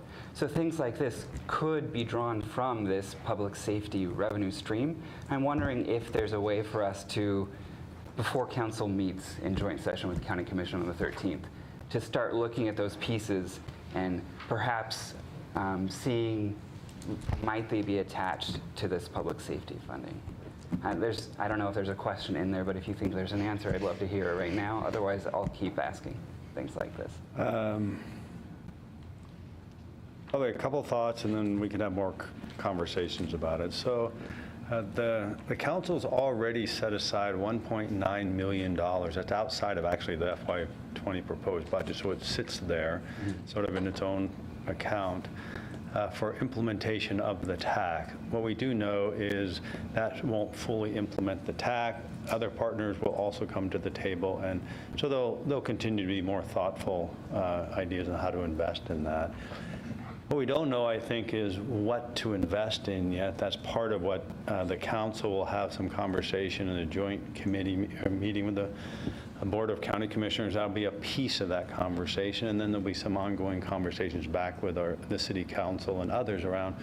So what is the best way to invest dollars to move the TAC going forward? There are some overlaps within the current community safety portfolio of services that do impact the current and the future TAC ability to implement some of those. We'd be happy to sit down and talk with you around that. I would just throw out one note of caution. I think it would be very difficult for the Budget Committee at this moment to sort of mix and match the portfolio that's been developed through extensive engagement in the community with a lot of stakeholders. So I'm just a little bit conscious of that as well. So, but we're happy to sit down and talk through the TAC and all of that. So who could I reach out to sit down with to talk about it? Who do you think I should contact? We will follow back up with you and let you know specifically, and we're happy to make that connection. And this might be a dumb question, but from my understanding, the majority of the $1.9 million that we have set aside was for explicitly a public shelter. But the yes, what the council said is $1 million for a public shelter. The other $900,000 was for implementation of the TAC. Just in general. Okay, great. Thank you. Thank you very much. I appreciate all the work this must be. I'm not even going to think about that. Usually we get involved in the UNA because everything else is really beyond my understanding without giving up the rest of my work. So I have some sort of random comments about the UNA. The city council minutes that I've been asking for forever, I'm totally happy with the new way we're doing it, and you can, as far as I'm concerned, save that money for something else. fire hydrants for $25,000. I can't believe that we're not funding maintaining our fire hydrants. And I saw that we have money for half, so how are we deciding whose fire hydrant gets maintained? I think that might be worthwhile for equity. The airport carpeting, wouldn't that come out of airport funds since they're self-sufficient? And if so, we have to think about that too. I guess we approve their budget too. You approve their budget as well, and yes, it's an airport expense, so it comes out of airport revenues, which are not general fund at all. Well, I would say that's vitally important. I don't get to the airport very much, but it's really embarrassing, and we're going to start tripping on the threads, and ADA will be after us. My biggest confusion is with the animal contracting. It sounds to me like we are paying some more for animal contracting, but then number 49 is for an animal services contract, and then number 90 is for building a new facility. And last year we had UNA for an extra animal services officer, and I'm not seeing that now, so could I get a little more information about the animal stuff? Yeah, if we can circle back with you on that, and we'll provide all of that information. Well, without that extra information, I would like to put a plug for an additional officer, which isn't even listed this time. For an animal services officer? Yeah. But I don't know, some of that is, I think, part of the community safety initiative. I don't know what was funded in the bridge funding. I was looking for that. It might be, if it was funded last year, maybe it's already in the base budget, so it's not an UNA item. So I would just have to go back and check on all of that. Well, I'm very interested Okay. in it because I've been having an eye out for it and I haven't seen it. I'm really excited to see alternatives to incarceration, and I would love to see that get some attention because I don't think incarceration is the way out of crime. Of course, I care about the downtown initiative, so I want that to continue. I don't want to put good money after bad, but I think we have made strides, and it would be very remiss to stop doing that. The wayfinding, I didn't know that wasn't completely funded, and I think it's really critical, so I'd like to know some more about that and what is funded and what isn't, because I wouldn't want to only have it half working anytime, but especially by 2021. I might have to have a second round. What happened to the FTE for the HRNI, a homeless person?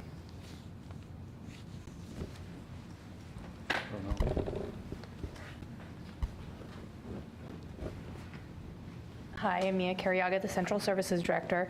There is an FTE included in the $22.3 million plan that's being discussed as the Community Safety Initiative. And so it's also listed on the unfunded needs assessment because it's included in that package, should it go forward. It's listed separately? I didn't see it. I was looking for it. I believe it's in the UNA as well, maybe under a different title. We'll find it and get back to you. Mm-hmm. I think we're going to adopt the budget as it is, probably. I have one specific thing to say and some general comments, but a couple.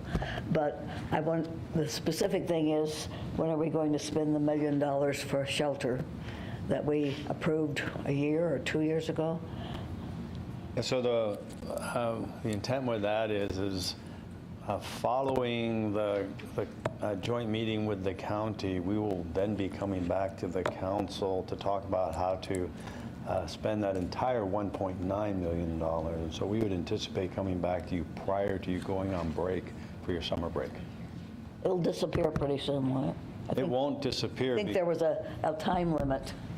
It only disappears if you choose to appropriate it differently, because what happens is that it sits there and it either rolls over or it's sitting in an account ready for you to appropriate it. And so the only way it could be spent for something different if the majority of the council chooses to spend it for something different. Okay. I'm very concerned that we still don't have it, as I've heard the chief say he can't tell people to go away from where they are if there's no place to go. And we do need a place for people to be. General comments, I'm sorry we lost the one Budget Committee member who kept saying we needed new sources of revenue. Jill Featherstone kept saying that, and I think we haven't thought enough about fair and dependable sources of revenue. I'm concerned that we keep having special funds, special tax levies for things that are important, and anything that's essential we should have a goal of having anything that's essential come out of the general fund, just automatically without saying to the taxpayers, will you please pay for this? I would like to see a consideration of all the tax exemptions that we give and how much money we might get from if we eliminated exemptions. That's a big thing. That's all. Thank you. Okay. Well, thank you very much for the report. I am always impressed at how clear and easy to understand you make very complicated financial issues. So thank you very much for that. It is nice to not be cutting things. I'm lucky to have never had to sit here when there were major cuts to be made, so thank you to all of you who did that hard work. However, the large scale of the unfunded needs is very discouraging to me, and it makes me very conscious, like Eliza was saying, about making sure we are really focused on our priorities, and I don't feel like we're in a position to be spending money on things that we would like to have while overlooking things that we need or absolutely have to have. That's more of a general comment than a question. I did have a question off of something that Claire asked, and I wanted to make sure I understood it about the funds for the 2 track events. There is other money that's already been set aside for that. Is that something you know off the top of your head, or something you could get back? Like all the little pots? There was $500,000 that was set aside. I don't know what the balance in that fund is at the moment, so we can give you the balance of that fund.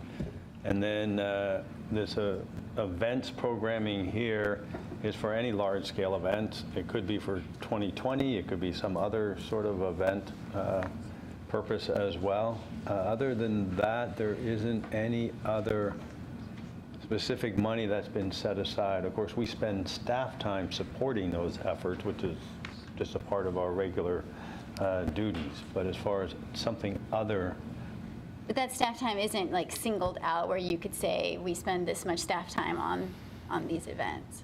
I'm not sure. We might track all of that in our various. We have, an employee that's doing a professional development, Stephanie Scaffa, who is focused on 2021. So she's spending her time on that specifically. And I would just add that as the event approaches, we do start tracking staff time associated with that. So for example, with the Olympic trials coming up, we will track all staff time associated with that event. And then as 2021 approaches, we'll do the same. Yeah, and are there other things other than the wayfinding that aren't necessarily specifically for that, but are kind of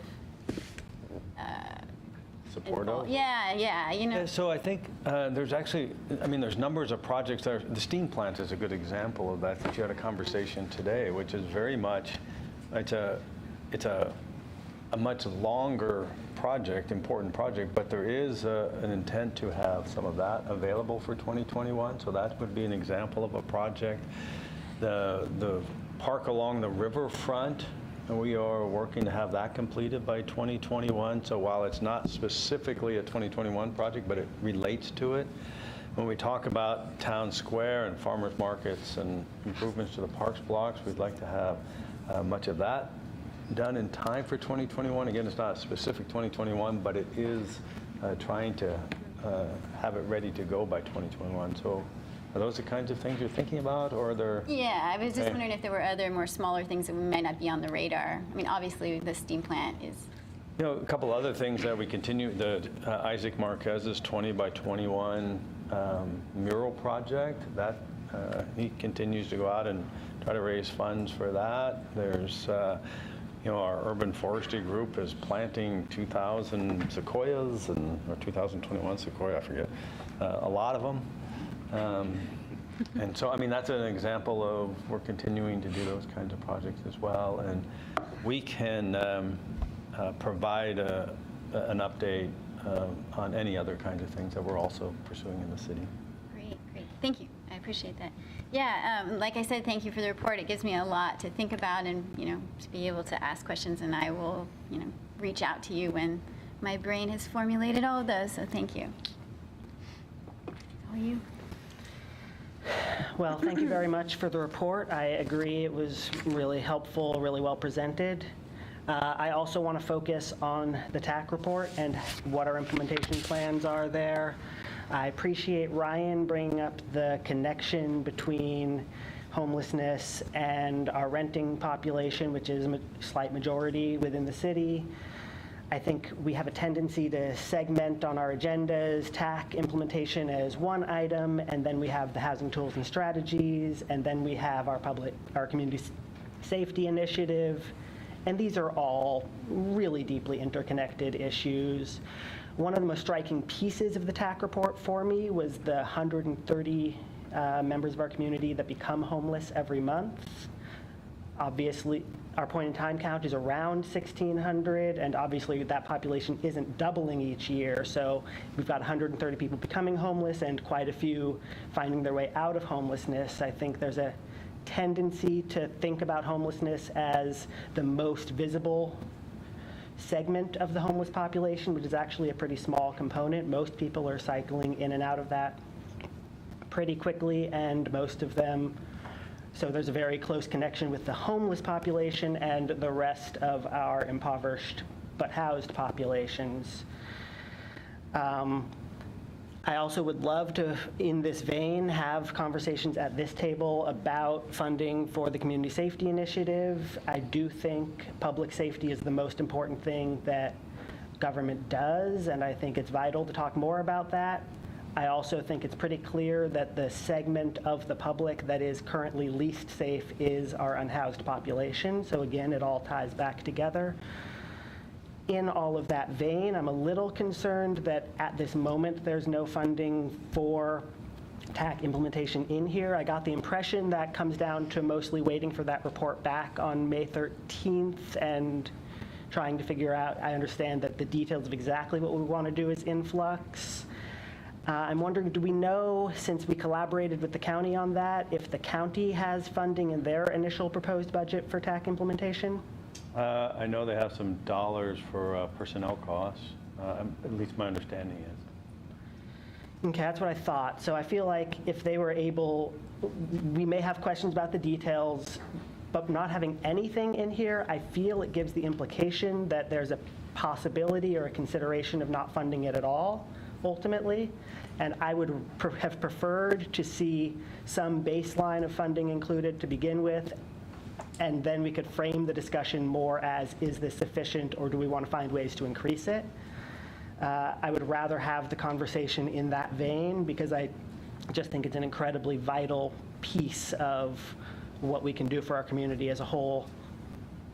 So. And what I would just respond to that, nobody disagrees with the urgency of it. I think right now there's $1.9 million that's sitting there, and so the 1.9 million is already in an account ready to go, and so you don't see it in the budget. If it wasn't ready to go, you would see it in the budget. So I would consider the 1.9 in the budget, if you want to view it that way. And then how that gets spent, I think, well, it'd be interesting. I think the council ultimately has to weigh in on that question of how they want the budget committee to weigh in on some of these kinds of questions. Community safety is another one of those. If the council says yes, then of course we'll do that. And so I think that's part of the council's conversation eventually can be what they believe is the right level of engagement in the budget committee on various policy questions. And I think that's a great question for them. I would consider 1.9 as your baseline for TAC implementation in the budget. It doesn't sit here, but it sits already ready to go. Which means none of it would be recurring, right? That's all a one-time? It's one-time money right at the moment, so yeah. Thank you. Thank you very much for putting all of this together. This is the first time I've read a city budget in entirety, and it's easy to see why it's an award-winning budget.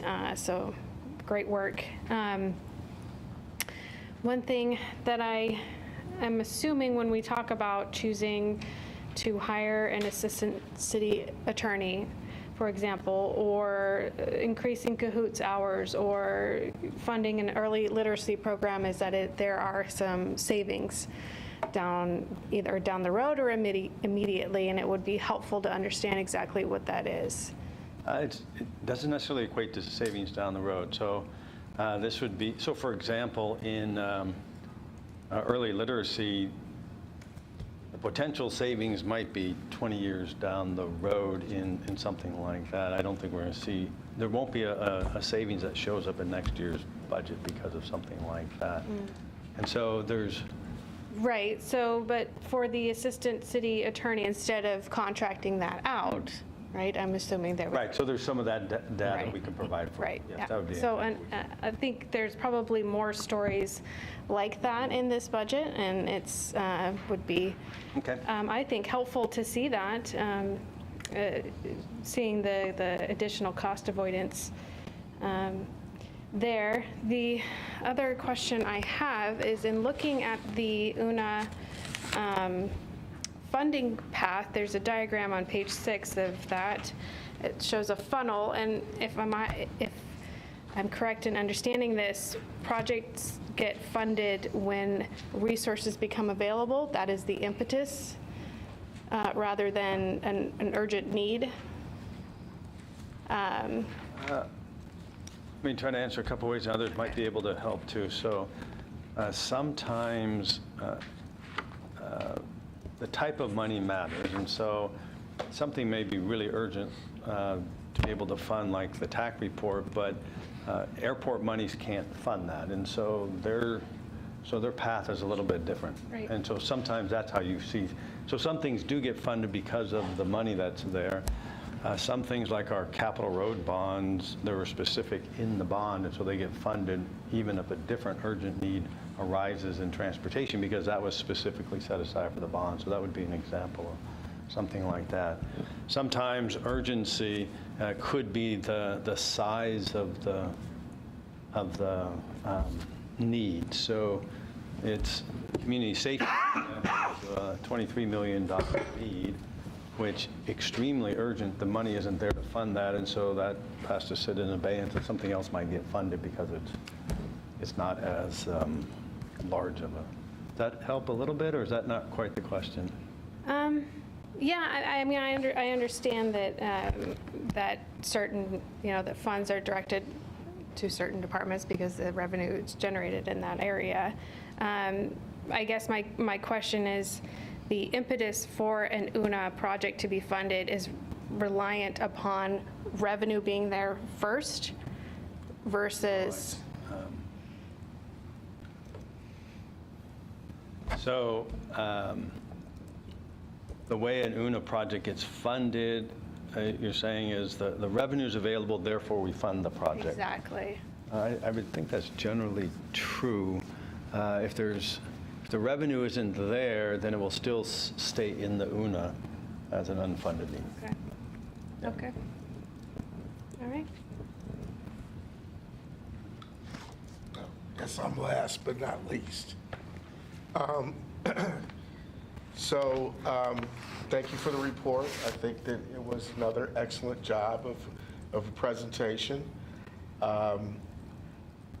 My concerns are around the possible potential loss of right-of-way fees.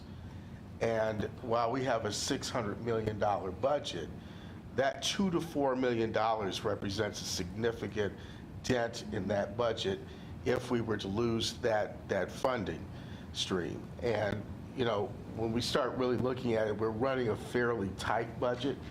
And so because we're running a fairly tight budget, losing that revenue means that there are going to be some services that are going to have to be either cut, or we're going to have to find other ways of replacing that revenue. And I just kind of want to drill down a little bit further. Have you had conversations, discussions in a worst-case scenario environment of what would go, what would we cut, or what would be strategies to replace that revenue?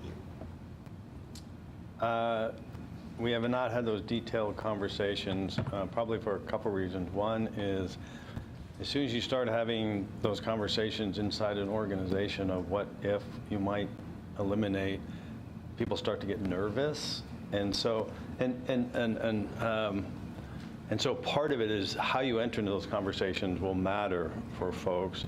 And so what we have tended to do is to continually think about how to stay ahead of it, give ourselves the breathing room if something happens, and then we can have a good collective conversation around that. And so we haven't had those detailed conversations around what would we choose to not do, or how would we approach it, other than it would be the same approach as when we were going through the recession, and we've done every year. The same approach is how do we maintain services, how do we not lay off employees, and how do we continue to have fiscal stability. So that would still be the guiding principles, and then we would sort of figure out some combination of revenues and expenditure changes that could help get there.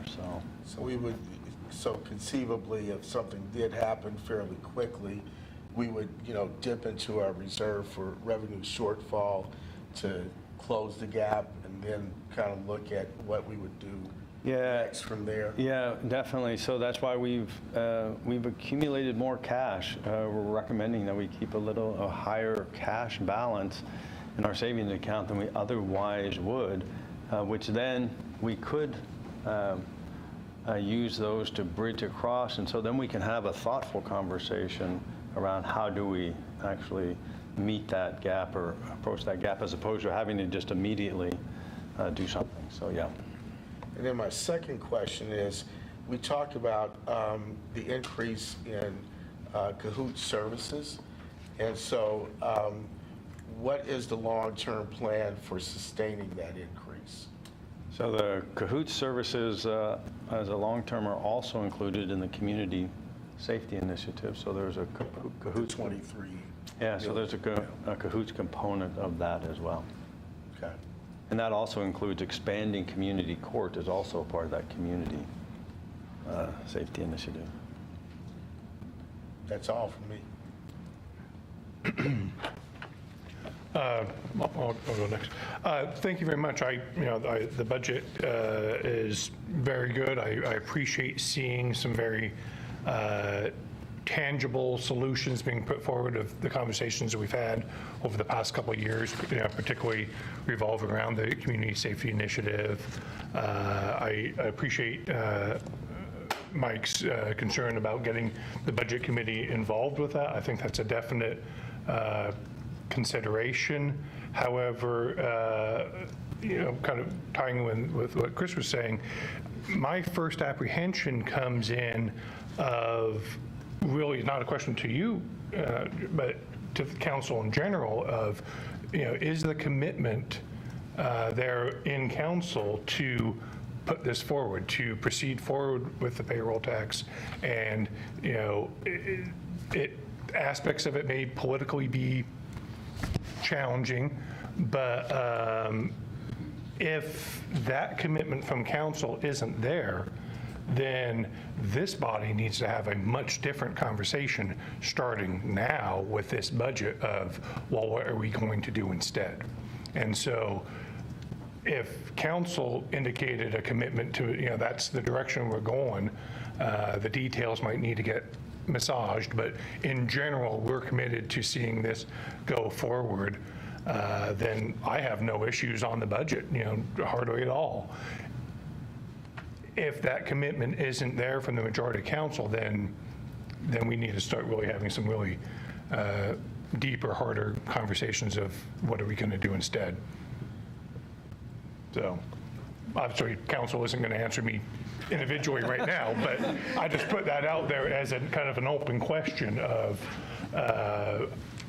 either after your May 8th meeting, or maybe we'll have a good idea, next time we meet.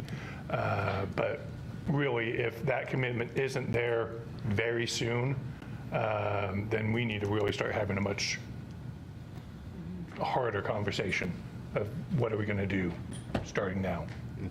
So, thank you. Great. Thank you for the presentation. I thought there was a lot of things in this budget I really liked. I like the early literacy program, and I think that's very important. And it solves a lot of issues down the road. And it allows us to create jobs later on, too, as we have a better trained workforce and all those aspects that come with that. Also, I'm appreciative of the reduction of fuel in the wild, in the wooded areas. As having family members lost their home in Santa Rosa, I know how quickly that can escalate, and the resources that we have to be able to react to something like that. I don't think that we could do that very quickly and without being preemptive on some of these things. I appreciate that being put in the budget. The CAHOOTS program has always been one of pride, I think, with the Budget Committee, and the police department says that it's a force multiplier, and it's something that easily fits into our community safety initiative, and it's not something that takes away. I think it nests very well with that program that we have going there. Some of the comments around the TAC and the community safety initiative. We do have 5 members here of the Budget Committee that are working with counselors. There's 3 counselors on it as well, looking at different revenue sources. And I think a lot of these issues are very expensive and come at a high price tag. And until those policy decisions are made, it becomes, it's more staffing work that we're doing as a committee. And there's 3 former Budget Committee chairs on that, as well as a number of other stakeholders from different areas. So as I look at that, I say, there's things coming, there's policy decisions being made on timelines, and we have a timeline here too to look at the budget and what we can impact here. So while I really appreciate the discussion, and I want to keep it going, I'm not saying we shouldn't be talking about those things here at this table here. I just know that there's other things going on as well, and a lot of plans being made and discussions being had. So we'll go into the queue now, and I think we have Councilor Clark. Oh, Councilor Surratt first. He's first. No, Clark first, simple. Put in the queue. Yeah, Surratt, Liza then Surratt. Okay, let's pick back up where we left off, because it was so much fun. The 11 million that we have, is that in facility reserve, or is that in reserve for revenue shortfall, or both, or to what degree? Facility? Yeah.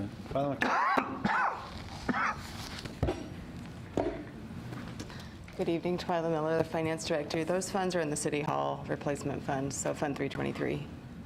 So in facility reserve, or what we called facility reserve? Set aside, yeah. Okay, so the 16.5 that's listed in the UNA, is there a discussion, or has there been a discussion among staff about the source for that? We're always talking about any numbers of sources for any numbers of things. We have not had any specific conversation that we'd be prepared to come to talk to council. Sure. Has there been conversation about going to the general public for those dollars? We haven't talked about going out for some sort, like a bond or something. Yeah. We haven't talked about that, no.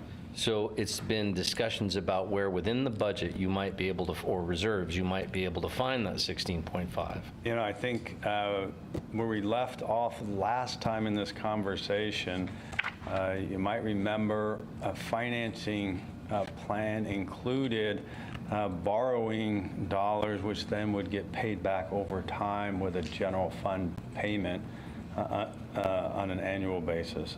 So that was a part of that conversation. Borrowing where? I don't remember that. You go out to the market and borrow money from Wells Fargo Bank or whoever you borrow the money from. Need bonding authority for that? Well, you can answer that. Right, so any entering into debt would come before council. I'm sorry, I couldn't hear you. Anytime we enter debt, that action would come before council before we enter into debt, even if it's a private bank placement. So yes, that would be a council conversation. Okay.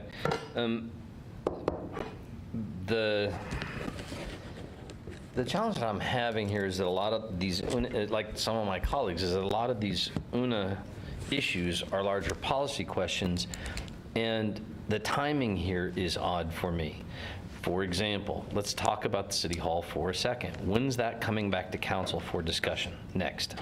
The next time there will be a conversation around Town Square, which includes the City Hall, is May 20-something. Right. We'll finish budget, as we always do usually here, at the second or third week of May, and it'll come before council in the second week of June. That's the usual timing. I think that we should be talking about, if we have 11 million sitting there for this, and we have at least the idea that it's possible we could find the other 16, that's $28 million, and we're talking about how we need to go out for a new kind of tax for 22. I think at least those comparative priorities of the Community Safety Initiative and what we spend and where the money comes from for City Hall is the kind of discussion that a budget committee is very much created for us to have, or for example, the needs we have in housing our homeless population and dealing with that issue. I think that the budget committee is the place where we create the plans for how the community moves forward to solve its biggest problems. And forgive me, I'm not inferring anything nefarious here. I'm just saying, through our normal structure of how we plan to do things, we're going to put off the big discussion until after the budget's done, and that's going to limit some of our options. And I'm not really comfortable with that. I guess just a couple things. I want to make clear that the 20-something million for sort of the City Hall and the 23 million for community safety are not comparable numbers at all. This is a one-time money, and this is ongoing. So you can't fund community safety just by using this. So I just don't want to leave that. I'll get specific then. We can fund the 14 million that the need is of the first year. I can't remember the exact number, but it's not the 22 in the first year. With a part of this, and the second year most likely, while we come up with other options for funding it other than a payroll tax. We can buy 2 years with the money we have. These are the kind of discussions I think we need to be having before we make those decisions. And all I would suggest is I think that's a council conversation around policy that the council has already made versus wanting to have another conversation around that. I think that's a council conversation. Okay, well, I appreciate that. I think it's a budget committee conversation because we're talking about large-scale expenditures for the city as a whole against our community's most pressing priorities. So, thank you. Councilor Simmons. Did you? Okay. Red. Thank you. Claire. They're at her. Eliza? And Eliza. Wait, what? I'm next? Oh, I'm sorry. Someone else wanted a second round. Do you not want? I do want one, but I Go think from I'll the go right list. Ahead. Oh, that list. All right, I guess I'm going to go. First of all, I wanted to thank you for bringing up the items on specifically the jail beds on the prior year's limited duration funding that's being removed. I think one thing that would be really helpful is if we had some clarity about which of these items where the funding's being removed is going to result in a service no longer being provided. I know last year we had a couple of places with Dusk Till Dawn, I believe, and with downtown funding, where their limited duration funding was being removed, and that meant that the service that was being provided would have stopped at some point unless more funding was allocated. And I did the best I could to go through this, and I'm pretty sure that things like the body worm camera video storage are included in the bridge funding, and that we're not just going to tell whoever the cloud provider is, sorry, we're not going to pay you anymore, and the body worm camera stuff goes away. But knowing if there's any of these items, and there were a couple that I saw in the final budget that I didn't see on this list, and so I don't know what happened to those. But making sure that there isn't something on here that, like, if we don't continue funding for it, it's going to go away and we're going to regret that. Yeah, we can do that. Clarification on the jail beds. So the jail beds funding doesn't go away. It's just part of that 18-month bridge. Yeah, Yeah, and so I just wanted to clarify that. And so We can do that. That might be actually helpful to crosswalk between something like the 18-month bridge and what you do and don't see in the budget, because some things are still funded, they're just in this other place over here. Yeah, and I think I did the best I could to crosswalk that, and I think it's all there, but I wouldn't want us to miss something and then. We'll provide that. The other thing I was very much wondering is, it was mentioned a couple of times that we are at the lowest FTE per capita per person who lives in Eugene that we've kind of ever been, or in many, many years. And I don't know if that's a good thing or a bad thing. And so it would be really helpful to have some sort of comparison to other cities of, do we have a lot of staff compared to other cities? Do we have not very many staff? Because that could really be interpreted either way. It's either we're sort of underfunding our city services, we don't have enough people to provide the services that we provide, or it could be we're very efficient. And so kind of getting a sense of where we fall on a scale would probably be helpful. And what we can do is we can provide what we can. What I want to be just cautious of is every community provides a different suite of services, and so there's so it's it gives a general sense, but I think we'd want to make sure that it's either we drill down a little bit, which might take some additional time, but also just people are aware of what the information says and what it doesn't say. But an example, I know Chief Skinner will talk about police officers per FTE that were like the second lowest in the state as a comparative. And so that's police officer to police officer, for example. And that might actually be sufficient, because I think it's one of those questions that I don't want to invest a lot of time just to answer that question. But if there are metrics like that where it's really easy to kind of get a ballpark comparison, that would be helpful. Councilor Surratt and then Ty. Great, thank you. So I wanted to address some of the concerns raised about there not being very specific line items in the budget that serve to implement the recommendations of the TAC report. So I think it's really important to understand that the timing of this budget cycle and when the city and the county receive those recommendations means that the city manager is unable to put specific line items implementing those things in this year's budget, because the city has council has not had that conversation. And so he would be remiss if he jumped ahead of us and said, of this 900,000, I'm going to program this, this, and this for these specific items. And there is 900,000 there. So we need to go through that process to make sure that we're making most of both the recommendations and the public dollars that are going to be invested. And we are, I think this council is very much committed to building that shelter, Betty, but doing it in too hasty a manner will not serve us well. I'm as anxious as anyone else to get it built, but I also know from personal experience in my ward that when you rush to a siting decision, such as we tried to do with a rest stop on where Emerald Village is now set, it exploded in our faces and we got no rest stop in the end, and we got a lot of public animosity. So I think it's really important for us to go through that siting process deliberatively. I am serving on the steering committee for the TAC right now, along with John and the mayor. And one of the things we discussed today was the idea of setting up the navigation services that we will eventually want to have at that permanent shelter, setting those up now as soon as possible for the folks who are staying in the Dawn to Dawn site. And then keep those services going, test them out, fine-tune them, while we look for and build the more permanent location. And we will have to figure out how to pay for that on an ongoing basis. You are right, Ryan, that the $900,000 is one-time money, and we are going to be doing that in partnership with the county. So I do appreciate that there are members of this committee who have a strong interest in seeing those recommendations implemented, as it's going to take everyone's support to carry those recommendations forward to a successful implementation. Thank you, Councilor Syrat, for the perfect segue to what I wanted to talk about.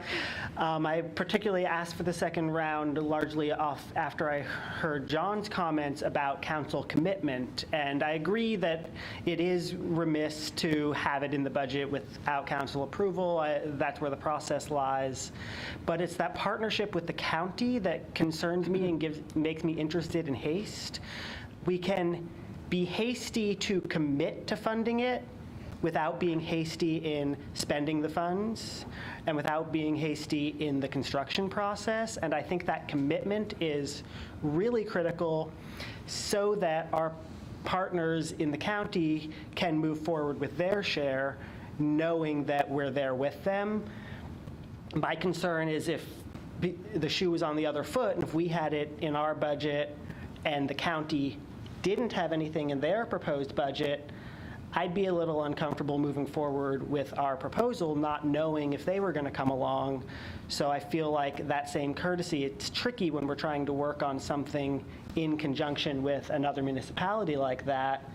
And I think if as much commitment as we're able to show as quickly that we will get there, that we will fund it, and that doesn't have to mean building it hastily, is, I think, really valuable. I even see a member of the Lane County Budget Committee here in this room watching us deliberate on this. So any opportunity we have to show our commitment on that front, that we will get there, I think is necessary to allow the county and us to move forward together. The 1.9 I do appreciate is a great start. It is all one-time funds. The $1 million is for building a shelter. The 900 is somewhat flexible.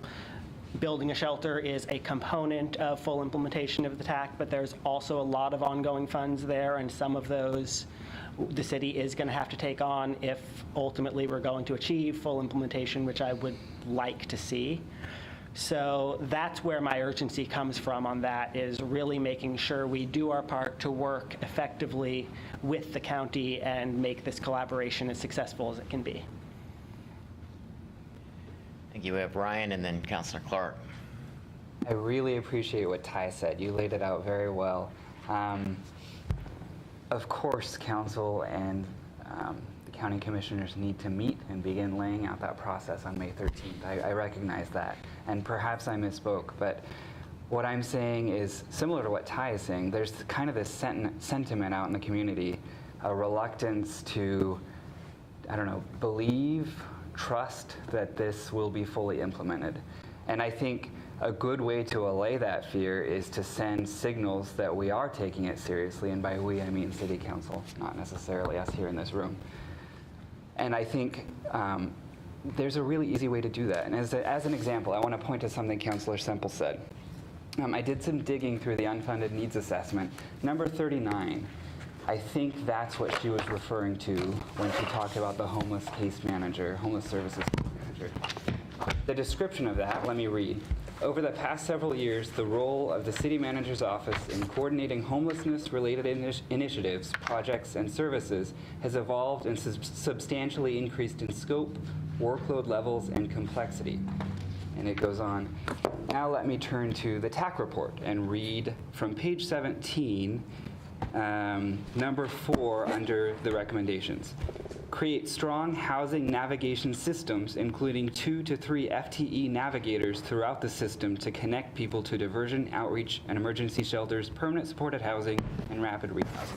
So this is something that's already in the budget document as an unfunded need.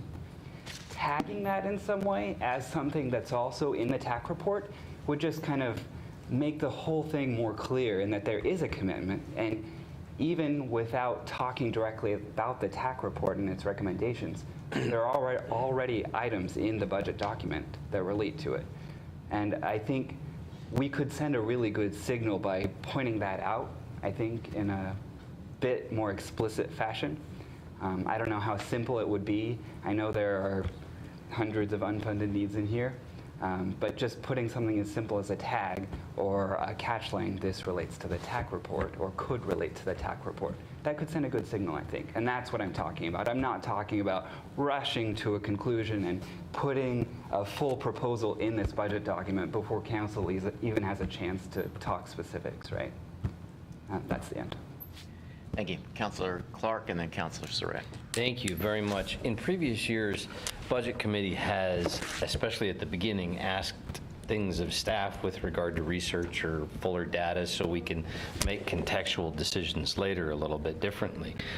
There's a question I have, and I don't know, maybe this is too much work for staff, but the TAC report had a lot of really interesting information in it for me. I thought it was full of a lot of very useful data. A lot of it was combined statistics and information about things where the system as a whole intersects. So you had information that included nonprofits as well as the city, as well as other governmental entities. But there's one glaring thing that wasn't in all of that that I'd like to know. What does this community spend on the issue of homelessness?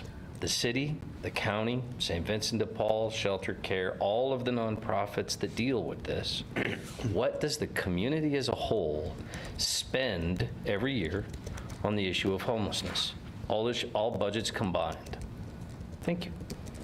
I think this is going to be the last one for time tonight. Thank you. Sorry, I don't mean to have a tit for tat on the topic, but I think that's actually a great example what Ryan shared. So that is a unfunded item that has been identified as a possible thing the city might do.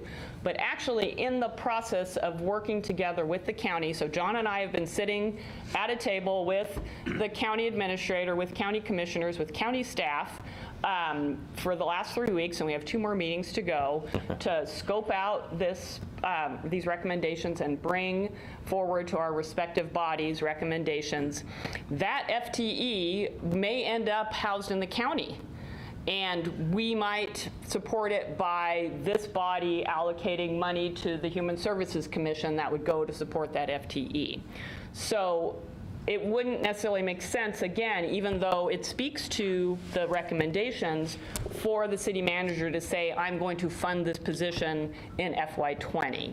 So I think I totally appreciate that people are nervous about the commitment and about the implementation being followed through to the end. I can totally understand that. And it's too bad that our steering committee work couldn't be more public. And I mean, they're public meetings, but it's just impractical to hold them in a spot like this and broadcast them on the web. So there is a real commitment to working together. It's happening right now. John and I were just at a meeting from 11 to noon today where we were grappling with these things together as collaborative partners. So I really want to reassure folks that commitment is there. It's being followed through on. It's unfortunate that the timing in terms of budget preparation has fallen in the way that it has, but I feel confident that the city manager will be looking for ways to support that work financially, and if he doesn't, the mayor and I will work with him to get him to that place. And hopefully the rest of the council will support that as well, and the budget committee too. Thank you. I'd like to thank city staff for all the hard work you've done, backing up, providing data, but also like the members of the public, thank you for coming and listening. I appreciate the dialogue, conversations that we're going to have over the next 4 weeks. Looking forward to that. The video was a nice touch. No one mentioned the video, but I want to say that the video was very nice, and it illustrated some of the work that we've done in previous years, and for that. Our next steps. We have 4 meetings, May 15th, 22nd, and 29th.